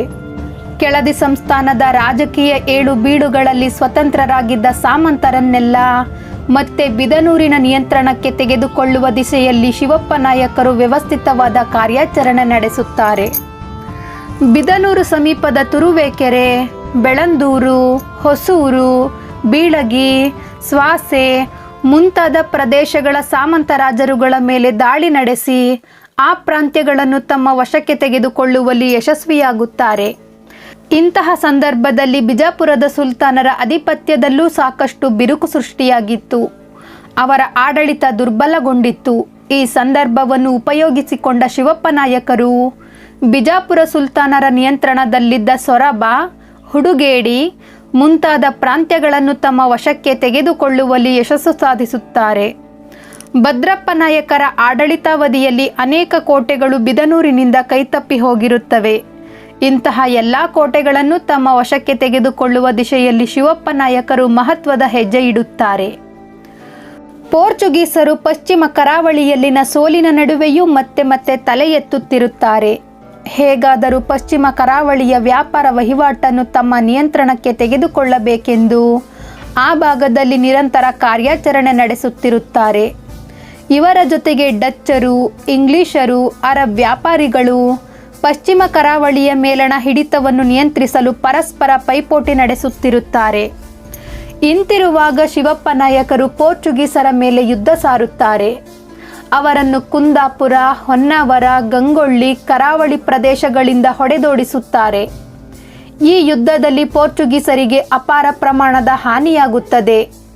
ಶಿವಪ್ಪ ನಾಯಕರು ಪೋರ್ಚುಗೀಸರನ್ನು ದಮನ ಮಾಡುವುದರೊಂದಿಗೆ ಬ್ರಿಟಿಷರು, ಡಚ್ಚರು ಹಾಗೂ ಅರಬ್ ವ್ಯಾಪಾರಿಗಳ ಪಶ್ಚಿಮ ಕರಾವಳಿಯಲ್ಲಿ ಬೀಡು ಬಿಡದಂತೆ ಎಲ್ಲ ರೀತಿಯ ಮುನ್ನೆಚ್ಚರಿಕೆ ಕೈಗೊಳ್ಳುತ್ತಾರೆ. ಈ ಪರಿಣಾಮವಾಗಿ ಹೊನ್ನಾವರದಿಂದ ಕಾಸರಗೋಡಿನವರೆಗೂ ಪಶ್ಚಿಮ ಕರಾವಳಿ ಸಂಪೂರ್ಣವಾಗಿ ಶಿವಪ್ಪ ನಾಯಕರ ನಿಯಂತ್ರಣಕ್ಕೆ ಬರುತ್ತದೆ. ನಂತರ ಕರಾವಳಿ ಪ್ರದೇಶದಿಂದ ಅರಬ್, ಯುರೋಪ್ ರಾಷ್ಟ್ರಗಳಿಗೆ ರಫ್ತಾಗುತ್ತಿದ್ದ ಅಕ್ಕಿ, ಕರಿಮೆಣಸು ಮತ್ತಿತರ ಸಾಂಬಾರ ಪದಾರ್ಥಗಳ ಸಾಗಾಟದ ಮೇಲೆ ಸಂಪೂರ್ಣ ನಿಯಂತ್ರಣ ಹೊರುತ್ತಾರೆ. ಇದರ ಪರಿಣಾಮ ಅರಬ್, ಬ್ರಿಟಿಷ್, ಪೋರ್ಚುಗೀಸ್ ಮತ್ತಿತರ ವ್ಯಾಪಾರಿಗಳಿಗೆ ತಮ್ಮ ವ್ಯಾಪಾರ ವಹಿವಾಟನ್ನು ಸಮರ್ಥವಾಗಿ ಮಾಡಲು ಸಾಧ್ಯವಾಗುವುದಿಲ್ಲ. ಹೀಗಿರುವಾಗ ಎಲ್ಲರೂ ಶಿವಪ್ಪ ನಾಯಕರಿಗೆ ಶರಣಾಗುತ್ತಾರೆ. ಆಗ ಶಿವಪ್ಪ ನಾಯಕರು ಅವರಿಗೆ ಕೆಲವು ಷರತ್ತುಗಳನ್ನಿಟ್ಟರು. ಪಶ್ಚಿಮ ಕರಾವಳಿಯು ಸಂಪೂರ್ಣ ನನ್ನ ಹಿಡಿತದಲ್ಲಿದೆ. ಈ ಕರಾವಳಿಯಿಂದ ಒಂದು ಕಾಳು ಬೇರೆ ದೇಶಗಳಿಗೆ ರಫ್ತಾಗಬೇಕಾದರೆ ಅದರ ಮೇಲೆ ಬಿದನೂರು ದೊರೆಗಳು ವಿಧಿಸುವ ಕರವನ್ನು ಕೊಡಬೇಕು. ಕಾಳಿನ ಮೇಲೆ ಕರ ಕೊಡದ ಯಾವುದೇ ವಸ್ತುವನ್ನು ವಿದೇಶಗಳಿಗೆ ರಫ್ತು ಮಾಡಲು ಅವಕಾಶ ನೀಡುವುದಿಲ್ಲ. ಈ ದಿಶೆಯಲ್ಲಿ ಯಾರು ಹೆಚ್ಚು ಕರ ಕೊಡುವರೋ ಅವರಿಗೆ ಅಕ್ಕಿ, ಕರಿಮೆಣಸು ಮತ್ತಿತರ ಸಾಂಬಾರ ಪದಾರ್ಥಗಳನ್ನು ರಫ್ತು ಮಾಡಲು ಅವಕಾಶ ಕೊಡುತ್ತೇನೆ ಎಂಬುದಾಗಿತ್ತು. ಇದರ ಪರಿಣಾಮವಾಗಿ ಪಶ್ಚಿಮ ಕರಾವಳಿಯಲ್ಲಿ ವ್ಯಾಪಾರ ವಹಿವಾಟನ್ನು ನಡೆಸುತ್ತಿದ್ದವರು ಹೆಚ್ಚಿನ ಪ್ರಮಾಣದಲ್ಲಿ ಕರ ಕೊಟ್ಟು ತಮ್ಮ ವ್ಯಾಪಾರವನ್ನು ಮುಂದುವರಿಸುತ್ತಾರೆ. ಇಂತಹ ಪೈಪೋಟಿಯಲ್ಲಿ ಬಿದನೂರಿನ ಖಜಾನೆಗೆ ಭಾರೀ ಪ್ರಮಾಣದ ಹಣ ಸಂದಾಯವಾಗುತ್ತದೆ. ಈ ಮೂಲಕ ಬಿದನೂರಿನಲ್ಲಿ ಶಿವಪ್ಪ ನಾಯಕರು ಅನೇಕ ಜನಪರ ಕಾರ್ಯಕ್ರಮಗಳನ್ನು ಸಾಕಾರಗೊಳಿಸಿದರು. ಒಮ್ಮೆ ಶಿವಪ್ಪ ನಾಯಕರು ತಮಿಳುನಾಡಿನ ವೆಲ್ಲೂರಿನ ಮೇಲೆ ಮುತ್ತಿಗೆ ಹಾಕುವಂತಹ ಅನಿವಾರ್ಯ ಸೃಷ್ಟಿಯಾಗುತ್ತದೆ. ವೆಲ್ಲೂರನ್ನು ಬಿಜಾಪುರ ಹಾಗೂ ಗೋಲ್ಕೊಂಡದ ಮುಸ್ಲಿಮರು ತಮ್ಮ ವಶಕ್ಕೆ ತೆಗೆದುಕೊಳ್ಳುವ ಸಂಚು ರೂಪಿಸಿರುತ್ತಾರೆ. ಆ ಸಂದರ್ಭದಲ್ಲಿ ವೆಲ್ಲೂರಿನ ಮಹಾರಾಜರಾದ ಶ್ರೀರಂಗರಾಯರು ಪ್ರವಾಸದಲ್ಲಿರುತ್ತಾರೆ. ಆ ಸನ್ನಿವೇಶವನ್ನು ಸದುಪಯೋಗಪಡಿಸಿಕೊಂಡ ಮುಸ್ಲಿಂ ದೊರೆಗಳು ವೆಲ್ಲೂರಿನ ಮೇಲೆ ಮುತ್ತಿಗೆ ಹಾಕಿ ಅದನ್ನು ತಮ್ಮ ವಶಕ್ಕೆ ತೆಗೆದುಕೊಂಡಿದ್ದಾರೆಂಬ ಸುದ್ದಿ ಹರಡಿತ್ತು. ಈ ವಿಷಯವನ್ನು ತಿಳಿದ ಶಿವಪ್ಪ ನಾಯಕರು ತಕ್ಷಣವೇ ಬಿದನೂರಿನಿಂದ ತಮ್ಮ ದೊಡ್ಡ ಸೈನ್ಯವನ್ನು ಮುನ್ನಡೆಸಿಕೊಂಡು ವೆಲ್ಲೂರಿನ ಕಡೆ ಪ್ರಯಾಣ ಮಾಡಿದರು. ನಿಜ ಸಂಗತಿಯೆಂದರೆ ವೆಲ್ಲೂರು ಮುಸ್ಲಿಂ ಹಾಗೂ ಸುಲ್ತಾನರ ಪಾಲಾಗಿರುವುದಿಲ್ಲ. ಈ ವಿಷಯ ತಿಳಿದ ಶಿವಪ್ಪ ನಾಯಕರು ಅದನ್ನೇ ಸದುಪಯೋಗಪಡಿಸಿಕೊಂಡು ಮುಸ್ಲಿಂ ಸೇನೆ ವೆಲ್ಲೂರು ತಲುಪುವ ವೇಳೆಗೆ ತಾವೇ ವೆಲ್ಲೂರು ಕೋಟೆಯಲ್ಲಿ ಬಿಡಾರ ಹೂಡುತ್ತಾರೆ. ಇಂತಿರುವಾಗಲೇ ಶ್ರೀರಂಗರಾಯರಿಲ್ಲದ ವೆಲ್ಲೂರು ಸುಲಭವಾಗಿ ಸಿಗಬಹುದೆಂಬ ಮಹದಾಶೆಯಿಂದ ಧಾವಿಸಿ ಬಂದ ಮುಸ್ಲಿಂ ಸೈನ್ಯದ ಮೇಲೆ ಶಿವಪ್ಪ ನಾಯಕರ ಸೈನ್ಯ ಉಗ್ರ ಆಕ್ರಮಣ ನಡೆಸಿ ಅವರನ್ನು ಹಿಮ್ಮೆಟ್ಟಿಸುವುದರಲ್ಲಿ ಯಶಸ್ಸು ಸಾಧಿಸಿತು. ಪ್ರವಾಸದಲ್ಲಿದ್ದ ಶ್ರೀರಂಗರಾಯರು ವೆಲ್ಲೂರಿಗೆ ಹಿಂತಿರುಗಿದ ನಂತರ ಶಿವಪ್ಪ ನಾಯಕರ ಶೌರ್ಯವನ್ನು ಶ್ಲಾಘಿಸಿದರು. ಮಾತ್ರವಲ್ಲದೆ ಅವರನ್ನು ಗೌರವಿಸಿ ಬಿದನೂರಿನ ಅಧಿಪತ್ಯವನ್ನು ತಾವೂ ಒಪ್ಪಿಕೊಂಡು ಅಡಿಯಿಡುವುದಾಗಿ ಮಾತು ಕೊಡುತ್ತಾರೆ. ತೆರಿಗೆ ವಿಚಾರದಲ್ಲಿ ಬೆಳೆಗಾರರಿಗೂ ತೊಂದರೆ ಇಲ್ಲದಂತೆ, ರಾಜ್ಯದ ಬೊಕ್ಕಸಕ್ಕೂ ಹಾನಿಯಾಗದಂತೆ ಚಾತುರ್ಯದಿಂದ ಲೆಕ್ಕ ಹಾಕಿ ಇಂತಿಷ್ಟೇ ತೆರಿಗೆ ಕರ ಎಂಬುದಾಗಿ ಯೋಚಿಸಿ ನಿಯಮಗಳನ್ನು ಜಾರಿಗೊಳಿಸಿದ ಸಲುವಾಗಿಯೇ ಶಿವಪ್ಪ ನಾಯಕರನ್ನು ಶಿಸ್ತಿನ ಶಿವಪ್ಪ ನಾಯಕರೆಂದು ಕರೆಯಲಾಗುತ್ತಿತ್ತು. ಅಲ್ಲದೆ ಶಿವಪ್ಪ ನಾಯಕರು ಕಂದಾಯ ಕೊಡಬೇಕಾಗುತ್ತದೆ ಎಂಬ ಕಾರಣಕ್ಕೆ ಅನೇಕ ರೈತರು ಕೃಷಿ ಚಟುವಟಿಕೆಯನ್ನೇ ಕೈಗೊಳ್ಳದೆ ಸೋಮಾರಿಗಳಾಗಿ ಕಾಲ ಕಳೆಯುತ್ತಿದ್ದರು. ಇಂತಹ ಸೋಮಾರಿಗಳಿಗೆ ಬಿದನೂರು ಸಂಸ್ಥಾನದಲ್ಲಿ ಸ್ಥಳವಿಲ್ಲವೆಂಬ ಸಂದೇಶವನ್ನು ರವಾನಿಸಿದರು. ಬಿದನೂರಿನ ರಾಜಬೊಕ್ಕಸ ತುಂಬಿ ತುಳುಕಾಡಲಾರಂಭಿಸಿದಂತೆ ಬಿದನೂರಿನ ಸಂಸ್ಥಾನದಾದ್ಯಂತ ವಿವಿಧ ಧಾರ್ಮಿಕ, ಸಾಮಾಜಿಕ ಚಟುವಟಿಕೆಗಳು ನಿರಂತರವಾಗಿ ನಡೆಯುತ್ತಿದ್ದವು. ಶಿವಪ್ಪ ನಾಯಕರು ಬಿದನೂರು ಸಂಸ್ಥಾನದ ವ್ಯಾಪ್ತಿಯಲ್ಲಿ ಬರುವ ಹಿಂದೂ, ಮುಸ್ಲಿಂ, ಜೈನ ಮತ್ತಿತರ ದೇವಾಲಯಗಳಿಗೆ ಅಗತ್ಯವಾದಷ್ಟು ನೆರವನ್ನು ನೀಡುತ್ತಿದ್ದರು. ತಮ್ಮ ಸಂಸ್ಥಾನದ ವ್ಯಾಪ್ತಿಯಲ್ಲಿ ರೈತರು ವರ್ಷವಿಡೀ ಕೃಷಿ ಚಟುವಟಿಕೆಯನ್ನು ಕೈಗೊಳ್ಳುವುದಕ್ಕೆ ಪೂರಕವಾಗಿ ದೊಡ್ಡ ದೊಡ್ಡ ಕೆರೆಗಳನ್ನು, ಬಾವಿಗಳನ್ನು ಸಂಸ್ಥಾನದ ವೆಚ್ಚದಲ್ಲಿ ನಿರ್ಮಾಣ ಮಾಡಿಸಿದರು. ಹೀಗೆ ಬಿದನೂರು ಸಂಸ್ಥಾನವನ್ನು ಯಶಸ್ವಿಯಾಗಿ ಮುನ್ನಡೆಸಿದ ಶಿವಪ್ಪ ನಾಯಕರು 16 ವರ್ಷಗಳ ಕಾಲ ರಾಜ್ಯವನ್ನಾಳಿ ಕ್ರಿಸ್ತಶಕ 1661ರಲ್ಲಿ ನಿಧನ ಹೊಂದಿದರು. ಶಿವಪ್ಪ ನಾಯಕರ ನಿಧನಾನಂತರ ಬಿದನೂರಿನಲ್ಲಿ ಅಭದ್ರತೆ ತಾಂಡವವಾಡತೊಡಗಿತು. ಶಿವಪ್ಪ ನಾಯಕರ ಉತ್ತರಾಧಿಕಾರಿಯಾಗಿ ಬಂದ ಅವರ ಸೋದರರಾದ ವೆಂಕಟಪ್ಪ ನಾಯಕರು ಸಮರ್ಥ ಆಡಳಿತ ನಿರ್ವಹಣೆಯಲ್ಲಿ ವಿಫಲರಾಗುತ್ತಾರೆ. ಅವರ ಆರೋಗ್ಯವೂ ಉತ್ತಮವಾಗಿರದ ಕಾರಣ ಅವರು ಹೆಚ್ಚು ಕಾಲ ಬದುಕುವುದಿಲ್ಲ.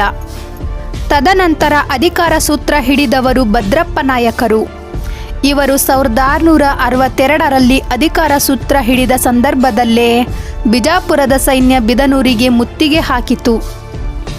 ಶಿವಪ್ಪ ನಾಯಕರ ನಿಧನ ನಂತರ ಅರಾಜಕತೆಯಲ್ಲಿ ಮುಳುಗಿ ದುರ್ಬಲವಾಗಿದ್ದ ಬಿದನೂರನ್ನು ಸುಲಭವಾಗಿ ವಶಪಡಿಸಿಕೊಳ್ಳಬಹುದೆಂದು ಸುಲ್ತಾನರು ಸಂಚು ಹೂಡಿದರು. ಸುಲ್ತಾನರ ದಾಳಿಗೆ ಅಂಜಿದ ಭದ್ರಪ್ಪ ನಾಯಕರು ಯುದ್ಧದ ಬದಲು ಸುಲ್ತಾನರೊಂದಿಗೆ ರಾಜಿ ಮಾಡಿಕೊಂಡರು. ಇದರಿಂದ ಸುಪ್ರೀತರಾದ ಸುಲ್ತಾನರು ಸಾಮಂತರಾಗಲು ಒಪ್ಪಿದ ಭದ್ರಪ್ಪ ನಾಯಕರಿಗೆ ಬಿದನೂರನ್ನು ಒಪ್ಪಿಸಿ ಹಿಂತಿರುಗುತ್ತಾರೆ. ಹೀಗೆ ರಾಜಿಯಾದ ಭದ್ರಪ್ಪ ನಾಯಕರು ಹೆಚ್ಚು ಕಾಲ ಬದುಕಲಿಲ್ಲ. ಇವರ ನಂತರ ಕ್ರಿಸ್ತ ಶಕ 1664ರಲ್ಲಿ ಅಧಿಕಾರ ಸೂತ್ರ ಹಿಡಿದವರು ಸೋಮಶೇಖರ ನಾಯಕರು. ಆರಂಭದ ದಿನಗಳಲ್ಲಿ ಸೋಮಶೇಖರ ನಾಯಕರು ಮೈಸೂರು ದೊರೆಗಳ ವಿರುದ್ಧ ಯುದ್ಧ ಘೋಷಿಸುತ್ತಾರೆ. ಈ ಯುದ್ಧದಲ್ಲಿ ಮೈಸೂರು ದೊರೆಗಳ ನಿಯಂತ್ರಣದಲ್ಲಿದ್ದ ಬೇಲೂರು, ಕನತ್ತೂರು, ಅಬ್ಬಿದ, ಬಲಗೊಂಡ ಮುಂತಾದ ಪ್ರದೇಶಗಳನ್ನು ತಮ್ಮ ವಶಕ್ಕೆ ತೆಗೆದುಕೊಳ್ಳುತ್ತಾರೆ. ಅದೇ ಸಂದರ್ಭದಲ್ಲಿ ತರೀಕೆರೆಯನ್ನು ಆಳುತ್ತಿದ್ದ ಸಾಮಂತ ರಾಜರಾದ ಹನುಮಂತ ಎಂಬುವವರು ಸ್ವೇಚ್ಛಾಚಾರದಿಂದ ಅಧಿಕಾರ ನಡೆಸುತ್ತಿರುತ್ತಾರೆ. ಅವರ ದರ್ಪ ದೌರ್ಜನ್ಯಕ್ಕೆ ಲಗಾಮು ಹಾಕುವವರೇ ಇಲ್ಲದಂತಾಗಿತ್ತು. ಹೀಗಿರುವಾಗ ಸೋಮಶೇಖರ ನಾಯಕರು ತಮ್ಮ ದಂಡನಾಯಕರಾದ ಕೃಷ್ಣಪ್ಪನವರ ನೇತೃತ್ವದಲ್ಲಿ ತರೀಕೆರೆಗೆ ಬಿದನೂರಿನ ಸೇನೆಯನ್ನು ಕಳುಹಿಸಿ ಹನುಮಪ್ಪ ನಾಯಕರನ್ನು ಅಧಿಕಾರದಿಂದ ಕೆಳಗಿಳಿಸಿದರು. ಶಿವಪ್ಪ ನಾಯಕರ ಆಡಳಿತಾವಧಿಯಲ್ಲಿ ಪಶ್ಚಿಮ ಕರಾವಳಿಯು ಸಂಪೂರ್ಣವಾಗಿ ಬಿದನೂರಿನ ನಿಯಂತ್ರಣದಲ್ಲಿರುತ್ತದೆ. ಇಂತಿರುವಾಗ ಪೋರ್ಚುಗೀಸರು ಹಾಗೂ ಇಂಗ್ಲಿಷರ ಪ್ರಬಲ ಪೈಪೋಟಿಯ ನಡುವೆ ಡಚ್ಚರು ಕರಾವಳಿಯ ವ್ಯಾಪಾರ ವಹಿವಾಟನ್ನು ತಮ್ಮ ನಿಯಂತ್ರಣಕ್ಕೆ ತೆಗೆದುಕೊಳ್ಳಲು ಪ್ರಯತ್ನಿಸುತ್ತಾರೆ. ಇದೇ ಕಾರಣಕ್ಕಾಗಿ ಅವರು ಸೋಮಶೇಖರ ನಾಯಕರ ಜೊತೆಗೆ ಸ್ನೇಹವನ್ನು ಬೆಳೆಸಿಕೊಳ್ಳಬೇಕೆಂದು ಸಂಚು ಹೂಡುತ್ತಾರೆ. ಆದರೆ ಆ ಸಂದರ್ಭದಲ್ಲಿ ಮಲಬಾರಿನ ಪಾಳೇಗಾರರಿಗೂ ಬಿದನೂರಿನ ದೊರೆಗಳಿಗೂ ಯುದ್ಧವಾಗುತ್ತದೆ. ಈ ಯುದ್ಧದಲ್ಲಿ ಮಲಬಾರಿನ ದೊರೆಗಳಿಗೆ ಡಚ್ಚರು ಪರೋಕ್ಷ ಬೆಂಬಲ ನೀಡುತ್ತಾರೆ. ಇದು ಅರಿವಿಗೆ ಬಂದೊಡನೆ ಸೋಮಶೇಖರ ನಾಯಕರು ಡಚ್ಚರನ್ನು ತಮ್ಮ ಆಡಳಿತ ವ್ಯಾಪ್ತಿಯಿಂದ ದೂರವಿಡುತ್ತಾರೆ. ಅದೊಮ್ಮೆ ಸೋಮಶೇಖರ ನಾಯಕರ ಆಡಳಿತದಲ್ಲಿ ಬಿದನೂರಿಗೆ ಅನಿರೀಕ್ಷಿತವಾದಂತಹ ಆಘಾತ ಉಂಟಾಗುತ್ತದೆ. ಒಂದೆಡೆ ಬಿಜಾಪುರದ ಸುಲ್ತಾನರು, ಮತ್ತೊಂದೆಡೆ ಪಶ್ಚಿಮ ಕರಾವಳಿಯಲ್ಲಿ ಪೋರ್ಚುಗೀಸರು, ಡಚ್ಚರು, ಬ್ರಿಟಿಷರು ಬಿದನೂರಿನ ಸಾರ್ವಭೌಮತ್ವದ ಮೇಲೆ ಕಾಕದೃಷ್ಟಿಯನ್ನು ಬೀರಿದ್ದರು. ಆದರೆ ಸೋಮಶೇಖರ ನಾಯಕರು ತಮ್ಮ ಆಡಳಿತಾವಧಿಯ ಆರಂಭದ ದಿನಗಳಲ್ಲಿ ತಮ್ಮ ಪರಾಕ್ರಮವನ್ನು ತೋರಿಸಿದರೂ ಕೂಡ ಅವರಿಗೆ ಮರಾಠ ದೊರೆ ಛತ್ರಪತಿ ಶಿವಾಜಿಯವರಿಂದ ದೊಡ್ಡದೊಂದು ಆಘಾತ ಕಾದಿತ್ತು. ಶಿವಾಜಿಯವರು 1664ರಲ್ಲಿ ಬಿದನೂರಿನ ಮೇಲೆ ದಾಳಿ ನಡೆಸಿ ಅನಿರೀಕ್ಷಿತವಾಗಿ ಅಪಾರ ಸಂಪತ್ತನ್ನು ಸೂರೆ ಮಾಡಿಕೊಂಡು ಹಿಂದಿರುಗುತ್ತಾರೆ. ಸೋಮಶೇಖರ ನಾಯಕರು ಅಸಹಾಯಕರಾಗಿರುತ್ತಾರೆ.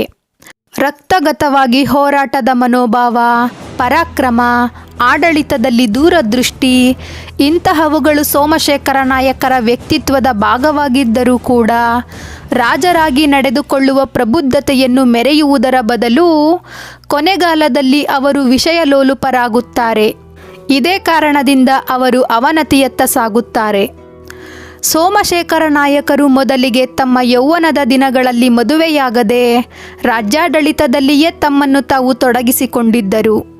ಹೀಗಿರುವಾಗ ಸೋಮಶೇಖರ ನಾಯಕರ ಸಂಸ್ಥಾನದಲ್ಲಿ ಆಡಳಿತ ನಿರ್ವಹಣೆ ಮಾಡುತ್ತಿದ್ದ ಮಂತ್ರಿಗಳು, ಸೇನಾಧಿಪತಿಗಳು ವೈಯಕ್ತಿಕವಾಗಿ ಸೋಮಶೇಖರ ನಾಯಕರೊಂದಿಗೆ ಮಾತಿಗಿಳಿದಾಗ ಅವರು ಅದನ್ನು ನಿರಾಕರಿಸಿದ್ದರು.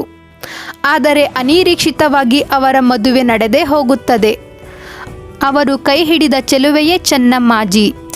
ಚೆನ್ನಮ್ಮಾಜಿಯವರು ಯಾವುದೇ ರಾಜಕುವರಿಯಲ್ಲ. ಸಾಮಾನ್ಯ ಸುಂದರಿಯಾದ ಅವರನ್ನು ಸೋಮಶೇಖರ ನಾಯಕರು ಪಟ್ಟು ಹಿಡಿದು ಮದುವೆಯಾದರು. ಚೆನ್ನಮ್ಮಾಜಿಯವರ ತಂದೆ ಸಿದ್ದಪ್ಪ ಶೆಟ್ಟಿ.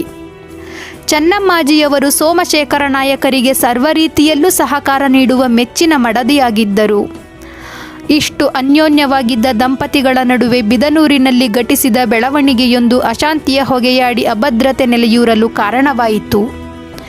ವಿಜಯನಗರ ಸಾಮ್ರಾಜ್ಯದಲ್ಲಿ ವಿಜೃಂಭಣೆಯಿಂದ ನಡೆಯುವ ದಸರಾ ಆಚರಣೆಯು ಕೆಳದಿಯಲ್ಲೂ ನಡೆದುಕೊಂಡು ಬರುತ್ತಿತ್ತು. ಇಂತಿರುವಾಗ ಆ ದಸರಾ ಉತ್ಸವದಲ್ಲಿ ಜಂಬೂಖಂಡದಿಂದ ಆಗಮಿಸಿದ್ದ ಕಲಾವತಿ ಎಂಬ ಪ್ರಖ್ಯಾತ ನರ್ತಕಿಯೊಬ್ಬರು ಅಮೋಘವಾದ ನೃತ್ಯ ಪ್ರದರ್ಶನ ನೀಡಿದ್ದರು. ಇವರ ಸೌಂದರ್ಯ ಹಾಗೂ ಕಲಾ ನೈಪುಣ್ಯತೆಗೆ ಬಿದನೂರಿನ ರಾಜ ಸೋಮಶೇಖರ ನಾಯಕರು ಮಾರು ಹೋಗುತ್ತಾರೆ. ಇದೇ ಕಾರಣದಿಂದ ಕಲಾವತಿಯವರನ್ನು ಬಿದನೂರಿನ ಅರಮನೆಯ ರಾಜನರ್ತಕಿಯಾಗಿಯೂ ನೇಮಿಸುತ್ತಾರೆ. ಕಲಾವತಿಯವರೊಂದಿಗೆ ಆಕೆಯ ತಾಯಿ ಹಾಗೂ ಮಲತಂದೆಯಾದ ಬರಮೇ ಮಾವುತರು ಕೂಡ ಬಿದನೂರಿನಲ್ಲಿ ನೆಲೆಯೂರುತ್ತಾರೆ. ಮುಂದಿನ ದಿನಗಳಲ್ಲಿ ಸೋಮಶೇಖರ ನಾಯಕರು ಆಡಳಿತವನ್ನು ಮರೆತು ದಿನವಿಡೀ ಕಲಾವತಿಯವರ ಮನೆಯಲ್ಲಿಯೇ ಉಳಿದುಕೊಳ್ಳಲು ಪ್ರಾರಂಭಿಸಿದರು. ಅಂತೆಯೇ ಅರಮನೆಯ ಅಂತಃಪುರ ಅವರಿಗೆ ಕಹಿಯಾಗಿತ್ತು. ಈ ಸುದ್ದಿ ತಿಳಿದ ಚೆನ್ನಮ್ಮಾಜಿಯವರು ಸೋಮಶೇಖರ ನಾಯಕರಲ್ಲಿ ಎಷ್ಟೇ ಅಂಗಲಾಚಿದರೂ ಪ್ರಜೆಗಳ ರಕ್ಷಣೆಯ ಬಗ್ಗೆ ವಿನಂತಿಸಿದರು. ಸೋಮಶೇಖರ ನಾಯಕರು ರಾಣಿಯವರ ಮಾತಿಗೆ ಕಿವಿಗೊಡಲಿಲ್ಲ. ಕಲಾವತಿಯವರ ಮಲತಂದೆ ಬರಮೇ ಮಾವುತರು ರಾಜರ ದೌರ್ಬಲ್ಯವನ್ನು ಗಮನಿಸಿ ಅದನ್ನೇ ಸದುಪಯೋಗಪಡಿಸಿಕೊಂಡು ಬಿದನೂರಿನ ಸಂಸ್ಥಾನವನ್ನು ಕಬಳಿಸಬೇಕೆಂದು ಸಂಚು ಹೂಡುತ್ತಾರೆ. ಈ ತಂತ್ರಗಾರಿಕೆಯಲ್ಲಿ ರಾಣಿ ಚೆನ್ನಮ್ಮಾಜಿಯವರಿಗೆ ಮಕ್ಕಳಿಲ್ಲದ ಕಾರಣ ಒಂದು ಸಂತೋಷವಾದರೆ, ಬರಮೇ ಮಾವುತರು ಕೊಡುತ್ತಿದ್ದ ವಿಷಪೂರಿತ ಕಷಾಯ ಪ್ರಾಶನವು ಸೋಮಶೇಖರ ನಾಯಕರನ್ನು ಹೆಚ್ಚೆಚ್ಚು ಅನಾರೋಗ್ಯಕ್ಕೆ ತುತ್ತು ಮಾಡಿತ್ತು. ಸೋಮಶೇಖರ ನಾಯಕರ ಅನಾರೋಗ್ಯದ ವಿಚಾರ ಸಂಸ್ಥಾನಕ್ಕೆಲ್ಲ ಹರಡಿತ್ತು. ಈ ಸುದ್ದಿಯ ಇಂಗಿತವನ್ನು ಅರಿತ ಬಿಜಾಪುರದ ಸುಲ್ತಾನರು ಬಿದನೂರಿನ ಮೇಲೆ ದಂಡೆತ್ತಿ ಬರಬೇಕೆಂದು ಪಣ ತೊಟ್ಟರು. ಇಂತಹ ಪರಿಸ್ಥಿತಿಯನ್ನು ಗಮನಿಸಿದ ಚೆನ್ನಮ್ಮಾಜಿಯವರು ಸೋಮಶೇಖರ ನಾಯಕರನ್ನು ಎಷ್ಟೇ ಅಂಗಲಾಚಿದರೂ ಅವರು ಕಲಾವತಿಯವರ ಮೋಹಪಾಶದಿಂದ ಹೊರಬರಲು ಮನಸ್ಸು ಮಾಡದಾದರು. ಈ ಕಾರಣದಿಂದ ಸೋಮಶೇಖರ ನಾಯಕರನ್ನು ಬದಲಾಯಿಸಲು ಸಾಧ್ಯವಿಲ್ಲ ಎಂಬುದನ್ನು ಅರ್ಥೈಸಿಕೊಂಡ ರಾಣಿ ಚೆನ್ನಮ್ಮಾಜಿಯವರು ಬಿದನೂರು ಸಂಸ್ಥಾನವನ್ನು ಶತ್ರು ರಾಜರಿಂದ ಮುಕ್ತಗೊಳಿಸಿ ಗತಿಸಿ ಹೋಗಿದ್ದ ಅದರ ವೈಭವವನ್ನು ಮತ್ತೆ ಮೇಲೆತ್ತಲು ತಾವೇ ರಾಜ್ಯಾಡಳಿತವನ್ನು ಕೈಗೆತ್ತಿಕೊಳ್ಳುವ ನಿರ್ಧಾರ ಮಾಡುತ್ತಾರೆ. ಈ ಹೆಜ್ಜೆಗೆ ಅವರಿಗೆ ಬೆಂಬಲವಾಗಿ ಮಂತ್ರಿಗಳಾದ ತಿಮ್ಮಣ್ಣ ನಾಯಕರು ಹಾಗೂ ಸಬ್ಬನೀಸ ಕೃಷ್ಣಪ್ಪನವರು ನಿಲ್ಲುತ್ತಾರೆ. ಇವರ ನೆರವಿನಿಂದ ರಾಣಿ ಚೆನ್ನಮ್ಮಾಜಿಯವರು ಬಿದನೂರಿನ ಆಡಳಿತವನ್ನು ಮತ್ತೆ ಹಳಿಯ ಮೇಲೆ ತರುವ ಪ್ರಯತ್ನ ಮಾಡುತ್ತಾರೆ. ಅಂತೆಯೇ ಯಶಸ್ವಿಯೂ ಆಗುತ್ತಾರೆ. ಶತ್ರು ರಾಜರ ಹೊಂಚನ್ನು ವಿಫಲಗೊಳಿಸುತ್ತಾರೆ. ನಂತರದಲ್ಲಿ ಚೆನ್ನಮ್ಮಾಜಿಯವರ ನಂತರ ಬಿದನೂರು ಸಂಸ್ಥಾನಕ್ಕೆ ಉತ್ತರಾಧಿಕಾರಿ ಯಾರೆಂಬ ವಿಚಾರವು ವಿವಾದವನ್ನೇ ಸೃಷ್ಟಿ ಮಾಡುತ್ತದೆ. ಕಡೆಗೆ ಚೆನ್ನಮ್ಮಾಜಿಯವರು ಬಸಪ್ಪ ನಾಯಕ ಎಂಬ ಯುವಕರನ್ನು ಆಯ್ಕೆ ಮಾಡುತ್ತಾರೆ. ಇದು ತಿಮ್ಮಣ್ಣ ನಾಯಕ ಹಾಗೂ ಸಬ್ಬನೀಸ ಕೃಷ್ಣಪ್ಪನವರಿಗೆ ಹಿಡಿಸದಾಯಿತು. ಇದೇ ಕಾರಣವಾಗಿ ಅವರು ಬಿದನೂರು ಸಂಸ್ಥಾನವನ್ನು ತ್ಯಜಿಸಿ ಹೊರನಡೆಯುತ್ತಾರೆ. ಇಂತಹ ನಿರ್ಣಾಯಕ ಪರಿಸ್ಥಿತಿಯನ್ನು ಗಮನಿಸಿದ ಬಿಜಾಪುರದ ಸುಲ್ತಾನರು ಮತ್ತೆ ಬಿದನೂರಿನ ಮೇಲೆ ದಂಡೆತ್ತಿ ಬರಲು ನಿರ್ಧರಿಸುತ್ತಾರೆ. ಆದರೆ ಅವರು ಒಮ್ಮೆಲೇ ದಾಳಿಯಿಡದೆ ಚೆನ್ನಮ್ಮಾಜಿಯವರೊಂದಿಗೆ ಮಾತನಾಡಲು ರಾಯಭಾರಿಯಾಗಿ ಜನ್ನೋಪಂತ್ ಎಂಬುವವರನ್ನು ಕಳುಹಿಸುತ್ತಾರೆ. ಇವರೊಂದಿಗೆ ಸುಲ್ತಾನರ ಸೇನೆಯ ಸೇನಾಧಿಪತಿ ಮುಜಾಫಿರ್ ಖಾನರು ಕೆಳದಿಗೆ ಧಾವಿಸುತ್ತಾರೆ. ವಾಸ್ತವದ ಪರಿಸ್ಥಿತಿಯನ್ನು ಗಮನಕ್ಕೆ ತೆಗೆದುಕೊಂಡ ಚೆನ್ನಮ್ಮಾಜಿಯವರು ಅವರೊಂದಿಗೆ ಸಂಧಾನ ಮಾಡಿಕೊಂಡು ಅದೇ ಹಿನ್ನೆಲೆಯಲ್ಲಿ ಜನ್ನೋಪಂತರಿಗೆ 3 ಲಕ್ಷ ರೂಗಳನ್ನು ನೀಡಿ ಸುಲ್ತಾನರಿಗೆ ಕಾಣಿಕೆಯಾಗಿ ತಲುಪಿಸಿದರು. ಇದರಿಂದ ಸದ್ಯದ ಪರಿಸ್ಥಿತಿಯಲ್ಲಿ ಬಿದನೂರಿನಲ್ಲಿ ಶಾಂತಿಯ ಪರಿಸ್ಥಿತಿ ನಿರ್ಮಾಣವಾಗುತ್ತದೆ. ಆದರೆ ಜನ್ನೋಪಂತರು ಕೆಳದಿಯಲ್ಲಿಯೇ ನೆಲೆಯೂರಿ ಬರಮೇ ಮಾವುತರ ಜೊತೆಗೂಡಿ ಸಾಮ್ರಾಜ್ಯವನ್ನು ದುರ್ಬಲಗೊಳಿಸುವ ಸಂಚು ಹೂಡುತ್ತಾರೆ. ಇದರ ಮೊದಲ ಹೆಜ್ಜೆಯಾಗಿ ಸೋಮಶೇಖರ ನಾಯಕರ ಹತ್ಯೆಯಾಯಿತು. ಮತ್ತೊಂದು ಚೆನ್ನಮ್ಮಾಜಿಯವರನ್ನು ಸೆರೆಯಾಳಾಗಿಸಿಕೊಂಡು ಬಿದನೂರನ್ನು ತಮ್ಮ ನಿಯಂತ್ರಣಕ್ಕೆ ತೆಗೆದುಕೊಳ್ಳುವುದಾಗಿತ್ತು. ಈ ವಾರ್ತೆಯನ್ನೆಲ್ಲ ಅರಿತ ಚೆನ್ನಮ್ಮಾಜಿಯವರು ಸಂಕಷ್ಟ ಪರಿಸ್ಥಿತಿಯನ್ನು ಅರ್ಥೈಸಿಕೊಂಡು ಸಂಸ್ಥಾನವನ್ನು ಬಿಟ್ಟು ತಪ್ಪಿಸಿಕೊಂಡು ದಟ್ಟ ಅರಣ್ಯದ ಒಳಭಾಗದಲ್ಲಿದ್ದ ಭುವನಗಿರಿಗೆ ಪಲಾಯನ ಮಾಡುತ್ತಾರೆ. ಇಂತಹ ಸಂದರ್ಭದಲ್ಲಿ ಸುಲ್ತಾನರ ಸೈನ್ಯ ಬಿದನೂರನ್ನು ವಶಪಡಿಸಿಕೊಳ್ಳುತ್ತದೆ. ಆದರೆ ಚೆನ್ನಮ್ಮಾಜಿಯವರನ್ನು ಹುಡುಕುವ ಪ್ರಯತ್ನ ವಿಫಲವಾಯಿತು. ನಂತರದ ದಿನಗಳಲ್ಲಿ ಉತ್ತರಾಧಿಕಾರಿಯ ವಿಚಾರದಲ್ಲಿ ಬೇಸರ ಮಾಡಿಕೊಂಡು ಹೊರಟಿದ್ದ ಮಂತ್ರಿಗಳು ಮತ್ತೆ ಮರಳಿ ಚೆನ್ನಮ್ಮಾಜಿಯವರ ನೆರವಿಗೆ ನಿಲ್ಲುತ್ತಾರೆ. ಅಂತೆಯೇ ಚೆನ್ನಮ್ಮಾಜಿಯವರ ತಂದೆ ಸಿದ್ದಪ್ಪ ಶೆಟ್ಟಿಯವರೂ ಕೂಡ ಬಂದು ಬೆಂಬಲರಾಗಿ ನಿಲ್ಲುತ್ತಾರೆ. ಸುಲ್ತಾನರ ಸೈನ್ಯವು ಚೆನ್ನಮ್ಮಾಜಿಯವರು ರೂಪಿಸಿರುವ ತಂತ್ರಗಾರಿಕೆಯನ್ನು ಅರಿಯಲು ಮೂರ್ಖರಾದರು. ಸರ್ವ ರೀತಿಯಲ್ಲೂ ಸಜ್ಜಾಗಿದ್ದ ಕೆಳದಿಯ ಸೇನೆ ರಾಣಿ ಚೆನ್ನಮ್ಮಾಜಿಯವರ ದಕ್ಷ ನೇತೃತ್ವದಲ್ಲಿ ಬಿಜಾಪುರದ ಸುಲ್ತಾನರ ಸೇನೆಯ ವಿರುದ್ಧ ಪರಾಕ್ರಮದ ಹೋರಾಟ ನಡೆಸುತ್ತದೆ. ಈ ಹೋರಾಟದಲ್ಲಿ ಸುಲ್ತಾನರ ಸೈನ್ಯಕ್ಕೆ ಭಾರೀ ಸೋಲುಂಟಾಯಿತು. ಅವರು ಪರಾಭವಗೊಂಡರಲ್ಲದೆ ಕೆಳದಿ ಸಂಸ್ಥಾನವನ್ನು ಬಿಟ್ಟು ಪರಾರಿಯಾಗುತ್ತಾರೆ. ಈ ಘಟನೆ ತೀರಿದ ಬಳಿಕ ಯಾವುದೇ ಶತ್ರು ರಾಜರ ದಬ್ಬಾಳಿಕೆಯ ಕೂಗಿಗೆ ಚೆನ್ನಮ್ಮಾಜಿಯವರು ಕಿವಿಗೊಡಲಿಲ್ಲ. ಸೋಮಶೇಖರ ನಾಯಕರ ಹತ್ಯೆಗೆ ಕಾರಣರಾದ ಬರಮೇ ಮಾವುತರನ್ನು ವಿಚಾರಣೆಯಿಲ್ಲದೆ ನೇಣಿಗೇರಿಸಲಾಯಿತು. ಮುಂದೆ ಚೆನ್ನಮ್ಮಾಜಿಯವರ ವಿರುದ್ಧ ಸಂಚು ರೂಪಿಸಿದ್ದ ಜನ್ನೋಪಂತ್ರವರ ವಿರುದ್ಧ ತೀರ್ಪು ನೀಡಲಾಯಿತು. ಆ ತೀರ್ಪಿನ ಅನ್ವಯ ಜನ್ನೋಪಂತರನ್ನು ನೇಣಿಗೇರಿಸಲಾಯಿತು. ಉಳಿದ ಅವರ ಬೆಂಬಲಿಗರನ್ನು ಬಂಧಿಸಿ ಅಜೀವ ಕಾರಾಗೃಹದಲ್ಲಿಟ್ಟು ಶಿಕ್ಷೆ ನೀಡಲಾಯಿತು. ಹೀಗೆ ಬಿದನೂರು ರಾಜಧಾನಿಯನ್ನು ಶತ್ರುಪಡೆಗಳ ಉಪಟಳದಿಂದ ರಕ್ಷಿಸಿದ ಚೆನ್ನಮ್ಮಾಜಿಯವರು ಕ್ರಿಸ್ತಶಕ 1671ರಲ್ಲಿ ಪೂರ್ಣ ಪ್ರಮಾಣದಲ್ಲಿ ಕೆಳದಿಯ ಪಟ್ಟಾಭಿಷಿಕ್ತ ರಾಣಿಯಾಗುತ್ತಾರೆ. ಈ ಹಿನ್ನೆಲೆಯಲ್ಲಿ ಕೆಳದಿಯಲ್ಲಿ ಸೃಷ್ಟಿಯಾಗಿದ್ದ ಅರಾಜಕತೆ ಕೊನೆಗೊಂಡು ಬಿದನೂರು ಕೆಳದಿ ಸಂಸ್ಥಾನದಲ್ಲೂ ನಿರಾತಂಕ ವಾತಾವರಣ ಸೃಷ್ಟಿಯಾಯಿತು. ನಂತರ ಚೆನ್ನಮ್ಮಾಜಿಯವರು ನೆರೆಹೊರೆಯ ರಾಜ್ಯಗಳ ದೊರೆಗಳ ಜೊತೆ ಅನೇಕ ಯುದ್ಧಗಳಲ್ಲಿ ಯಶಸ್ವಿ ಸೆಣಸಾಟ ನೀಡುತ್ತಾರೆ. ಮೈಸೂರು ಸಂಸ್ಥಾನದ ಚಿಕ್ಕದೇವರಾಜ ಒಡೆಯರ್ರವರ ವಿರುದ್ಧವೂ ಚೆನ್ನಮ್ಮಾಜಿಯವರು ಯುದ್ಧ ನಡೆಸುತ್ತಾರೆ. ಇಂತಹ ಯುದ್ಧದಲ್ಲಿ ಮೊದಲು ಸೋಲುಂಡರೂ ಮುಂದಿನ ಯುದ್ಧಗಳಲ್ಲಿ ಜಯಗಳಿಸುತ್ತಾರೆ. ಕಡೆಗೆ ಮೈಸೂರು ಅರಸರೊಂದಿಗೂ ಗೆಳೆತನ ಬೆಳೆಸಿಕೊಳ್ಳುತ್ತಾರೆ. ಬಿದನೂರಿನ ಚೆನ್ನಮ್ಮಾಜಿಯವರ ಶೌರ್ಯ ಹಾಗೂ ಪರಾಕ್ರಮಗಳಿಗೆ ಅತ್ಯುತ್ತಮವಾದ ನಿದರ್ಶನವೆಂದರೆ ಅವರು ಮೊಘಲ್ ಸಾಮ್ರಾಟ ಔರಂಗಜೇಬರ ಸೈನಿಕರ ಜೊತೆ ನಡೆಸಿದ ಯುದ್ಧ. ಈ ಯುದ್ಧವು ನಡೆದದ್ದು ನಿಜಕ್ಕೂ ಮೊಘಲರ ಸೇನೆ ಹಾಗೂ ಬಿದನೂರಿನ ಸೇನೆಯ ನಡುವೆಯೇ ಅಲ್ಲ. ಔರಂಗಜೇಬರಿಗೆ ಬಿದನೂರಿನ ಬಗೆಗೆ ತಲೆಕೆಡಿಸಿಕೊಳ್ಳುವ ಮನಸ್ಸೂ ಇರಲಿಲ್ಲ. ಅವರ ಮೊಘಲ್ ಸಾಮ್ರಾಜ್ಯಕ್ಕೆ ಸವಾಲಾಗಿ ಪರಿಣಮಿಸಿದ್ದ ಮರಾಠ ಸಾಮ್ರಾಜ್ಯದ ಶಿವಾಜಿಯವರನ್ನು ಹದ್ದುಬಸ್ತಿನಲ್ಲಿಟ್ಟುಕೊಳ್ಳುವುದಾಗಿತ್ತು. ಹೀಗಾಗಿ ಅವರು ಶಿವಾಜಿಯವರ ಚಕ್ರಾಧಿಪತ್ಯದ ಮೇಲೆ ದಂಡೆತ್ತಿ ಹೋಗುತ್ತಾರೆ. ಇಂತಹ ಸಂದರ್ಭದಲ್ಲಿ ಶಿವಾಜಿಯವರ ಪುತ್ರ ರಾಜಾರಾಮರು ಮೊಘಲರ ಸೈನ್ಯದ ಆಘಾತಕ್ಕೊಳಗಾಗಿ ಅಲ್ಲಿಂದ ತಪ್ಪಿಸಿಕೊಳ್ಳಲು ಪ್ರಯತ್ನಿಸುತ್ತಾರೆ. ಆ ಪ್ರಯತ್ನದಲ್ಲಿ ಅವರು ಬಿದನೂರಿಗೆ ಬಂದು ಚೆನ್ನಮ್ಮಾಜಿಯವರ ಬಳಿ ಆಶ್ರಯ ಬೇಡಿ ನಿಲ್ಲುತ್ತಾರೆ. ಅದರಂತೆ ಚೆನ್ನಮ್ಮಾಜಿಯವರು ಅವರಿಗೆ ಆಶ್ರಯವನ್ನೂ ನೀಡುತ್ತಾರೆ. ಇದಕ್ಕೆ ಔರಂಗಜೇಬರ ಪ್ರತಿನಿಧಿಗಳು ತಮ್ಮ ಪ್ರತಿರೋಧವನ್ನು ವ್ಯಕ್ತಪಡಿಸುತ್ತಾರೆ. ರಾಜಾರಾಮರನ್ನು ಕಳುಹಿಸಿಕೊಡುವಂತೆ ಒತ್ತಡ ಹೇರುತ್ತಾರೆ. ಈ ಸಂಬಂಧಪಟ್ಟಂತೆ ಔರಂಗಜೇಬರು ರಾಯಸವೊಂದನ್ನು ಸಿದ್ಧಪಡಿಸಿ ರಾಜಾರಾಮರನ್ನು ತಂದೊಪ್ಪಿಸುವಂತೆ ಚೆನ್ನಮ್ಮಾಜಿಯವರಿಗೆ ಆದೇಶಿಸುತ್ತಾರೆ. ಈ ಆದೇಶವನ್ನು ಧಿಕ್ಕರಿಸಿದ ಚೆನ್ನಮ್ಮಾಜಿಯವರು ಆಶ್ರಯ ಬೇಡಿ ಬಂದವರನ್ನು ಶತ್ರು ರಾಜರಿಗೊಪ್ಪಿಸಲು ನಮ್ಮದು ಗುಲಾಮ ಸಂಸ್ಕೃತಿಯಲ್ಲ ಎಂದು ಪ್ರಬಲ ತಿರುಗೇಟು ನೀಡುತ್ತಾರೆ. ಇದರನ್ವಯ ಮೊಘಲರಿಗೂ ಬಿದನೂರಿನ ಸೈನ್ಯಕ್ಕೂ ಕ್ರಿಸ್ತಶಕ 1690ರಲ್ಲಿ ಘೋರ ಯುದ್ಧವಾಗುತ್ತದೆ. ಈ ಹೋರಾಟದಲ್ಲಿ ದಿಟ್ಟ ಮಹಿಳೆ ಚೆನ್ನಮ್ಮಾಜಿಯವರಿಗೆ ವಿಜಯ ಲಭಿಸುತ್ತದೆ. ಮೊಘಲ್ ಸೈನಿಕರು ಅಲ್ಲಿಂದ ಕಾಲ್ಕೀಳುತ್ತಾರೆ. ಇದುವೇ ಬಿದನೂರಿನ ರಾಜ ಪರಂಪರೆಯಲ್ಲಿ ಸುವರ್ಣಾಕ್ಷರಗಳಿಂದ ಬರೆದಿಡಬಹುದಾದಂತಹ ವಿಜಯ ಎಂದು ಇತಿಹಾಸ ಸಾರುತ್ತದೆ. ಕನ್ನಡ ನಾಡಿನ ಜನಪದ ಸಾಹಿತ್ಯ ಈ ಘಟನೆಯನ್ನು ಅತ್ಯಂತ ಸ್ವಾರಸ್ಯಕರವಾದ ನುಡಿಗಟ್ಟುಗಳಿಂದ ಹಾಡಿ ಜನಪ್ರಿಯಗೊಳಿಸಿದೆ. ಶತಮಾನಗಳುರುಳಿದರೂ ಚೆನ್ನಮ್ಮಾಜಿಯವರ ಶೌರ್ಯ ಪರಾಕ್ರಮದ ಹೋರಾಟವನ್ನು ಬಿಂಬಿಸುವ ಜಾನಪದ ಹಾಡುಗಳು ಇಂದಿಗೂ ಜೀವಂತವಾಗಿವೆ. 1671ರಿಂದ 1696ರವರೆಗೆ ಆಡಳಿತ ನಡೆಸಿದ ಚೆನ್ನಮ್ಮಾಜಿಯವರು 1690ರಲ್ಲಿ ಬಸಪ್ಪ ನಾಯಕರಿಗೆ ಅಧಿಕಾರ ವಹಿಸಿಕೊಟ್ಟರು. ಇವರ ನಂತರ ಇವರ ಪುತ್ರರಾದ ಸೋಮಶೇಖರರು 1714ರಲ್ಲಿ ರಾಜಗದ್ದುಗೆ ಏರಿ ಸುಮಾರು 25 ವರ್ಷಗಳ ಕಾಲ ಅತ್ಯುತ್ತಮವಾಗಿ ರಾಜ್ಯವನ್ನಾಳಿದರು. ಇವರ ಕಾಲದಲ್ಲಿ ಹೊಸ ಅರಮನೆ ನಿರ್ಮಾಣವಾಯಿತು ಎನ್ನಲಾಗಿದೆ. ಸೋಮಶೇಖರರ ನಂತರ ಕೆಳದಿಯ ಸಂಸ್ಥಾನ ಅವನತಿಯ ಹಾದಿ ಹಿಡಿಯಿತು. ನಿರಂತರ ಅಕ್ಕಪಕ್ಕದ ರಾಜ್ಯಗಳೊಡನೆ ನಡೆದ ಯುದ್ಧಗಳ ತತ್ಪರಿಣಾಮವಾಗಿ ಹೆಚ್ಚಿದ ವೆಚ್ಚಗಳಿಂದ ಏರಿದ ಕಂದಾಯಗಳು ಜನರಲ್ಲಿ ಅಸಮಾಧಾನ ಮೂಡಿಸಿದವು.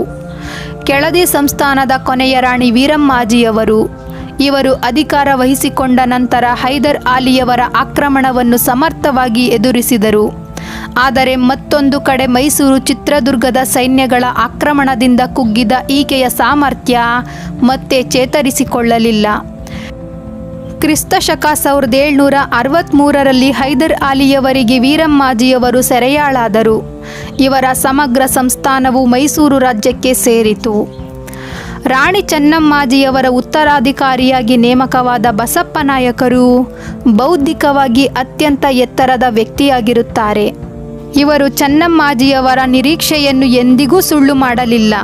ವಾಸ್ತವವಾಗಿ ಬಸಪ್ಪ ನಾಯಕರು ರಚಿಸಿದ ಶಿವತತ್ವ ರತ್ನಾಕರ ಎಂಬ ಕೃತಿಯು ಕೆಳದಿ ಸಂಸ್ಥಾನದ ರಾಜ ಪರಂಪರೆಯ ಬಗ್ಗೆ ಎಲ್ಲ ಕಾಲಕ್ಕೂ ಅತ್ಯಂತ ಉಪಯುಕ್ತವಾದಂತಹ ಸಾಹಿತ್ಯ ಕೃತಿಯಾಗಿದೆ.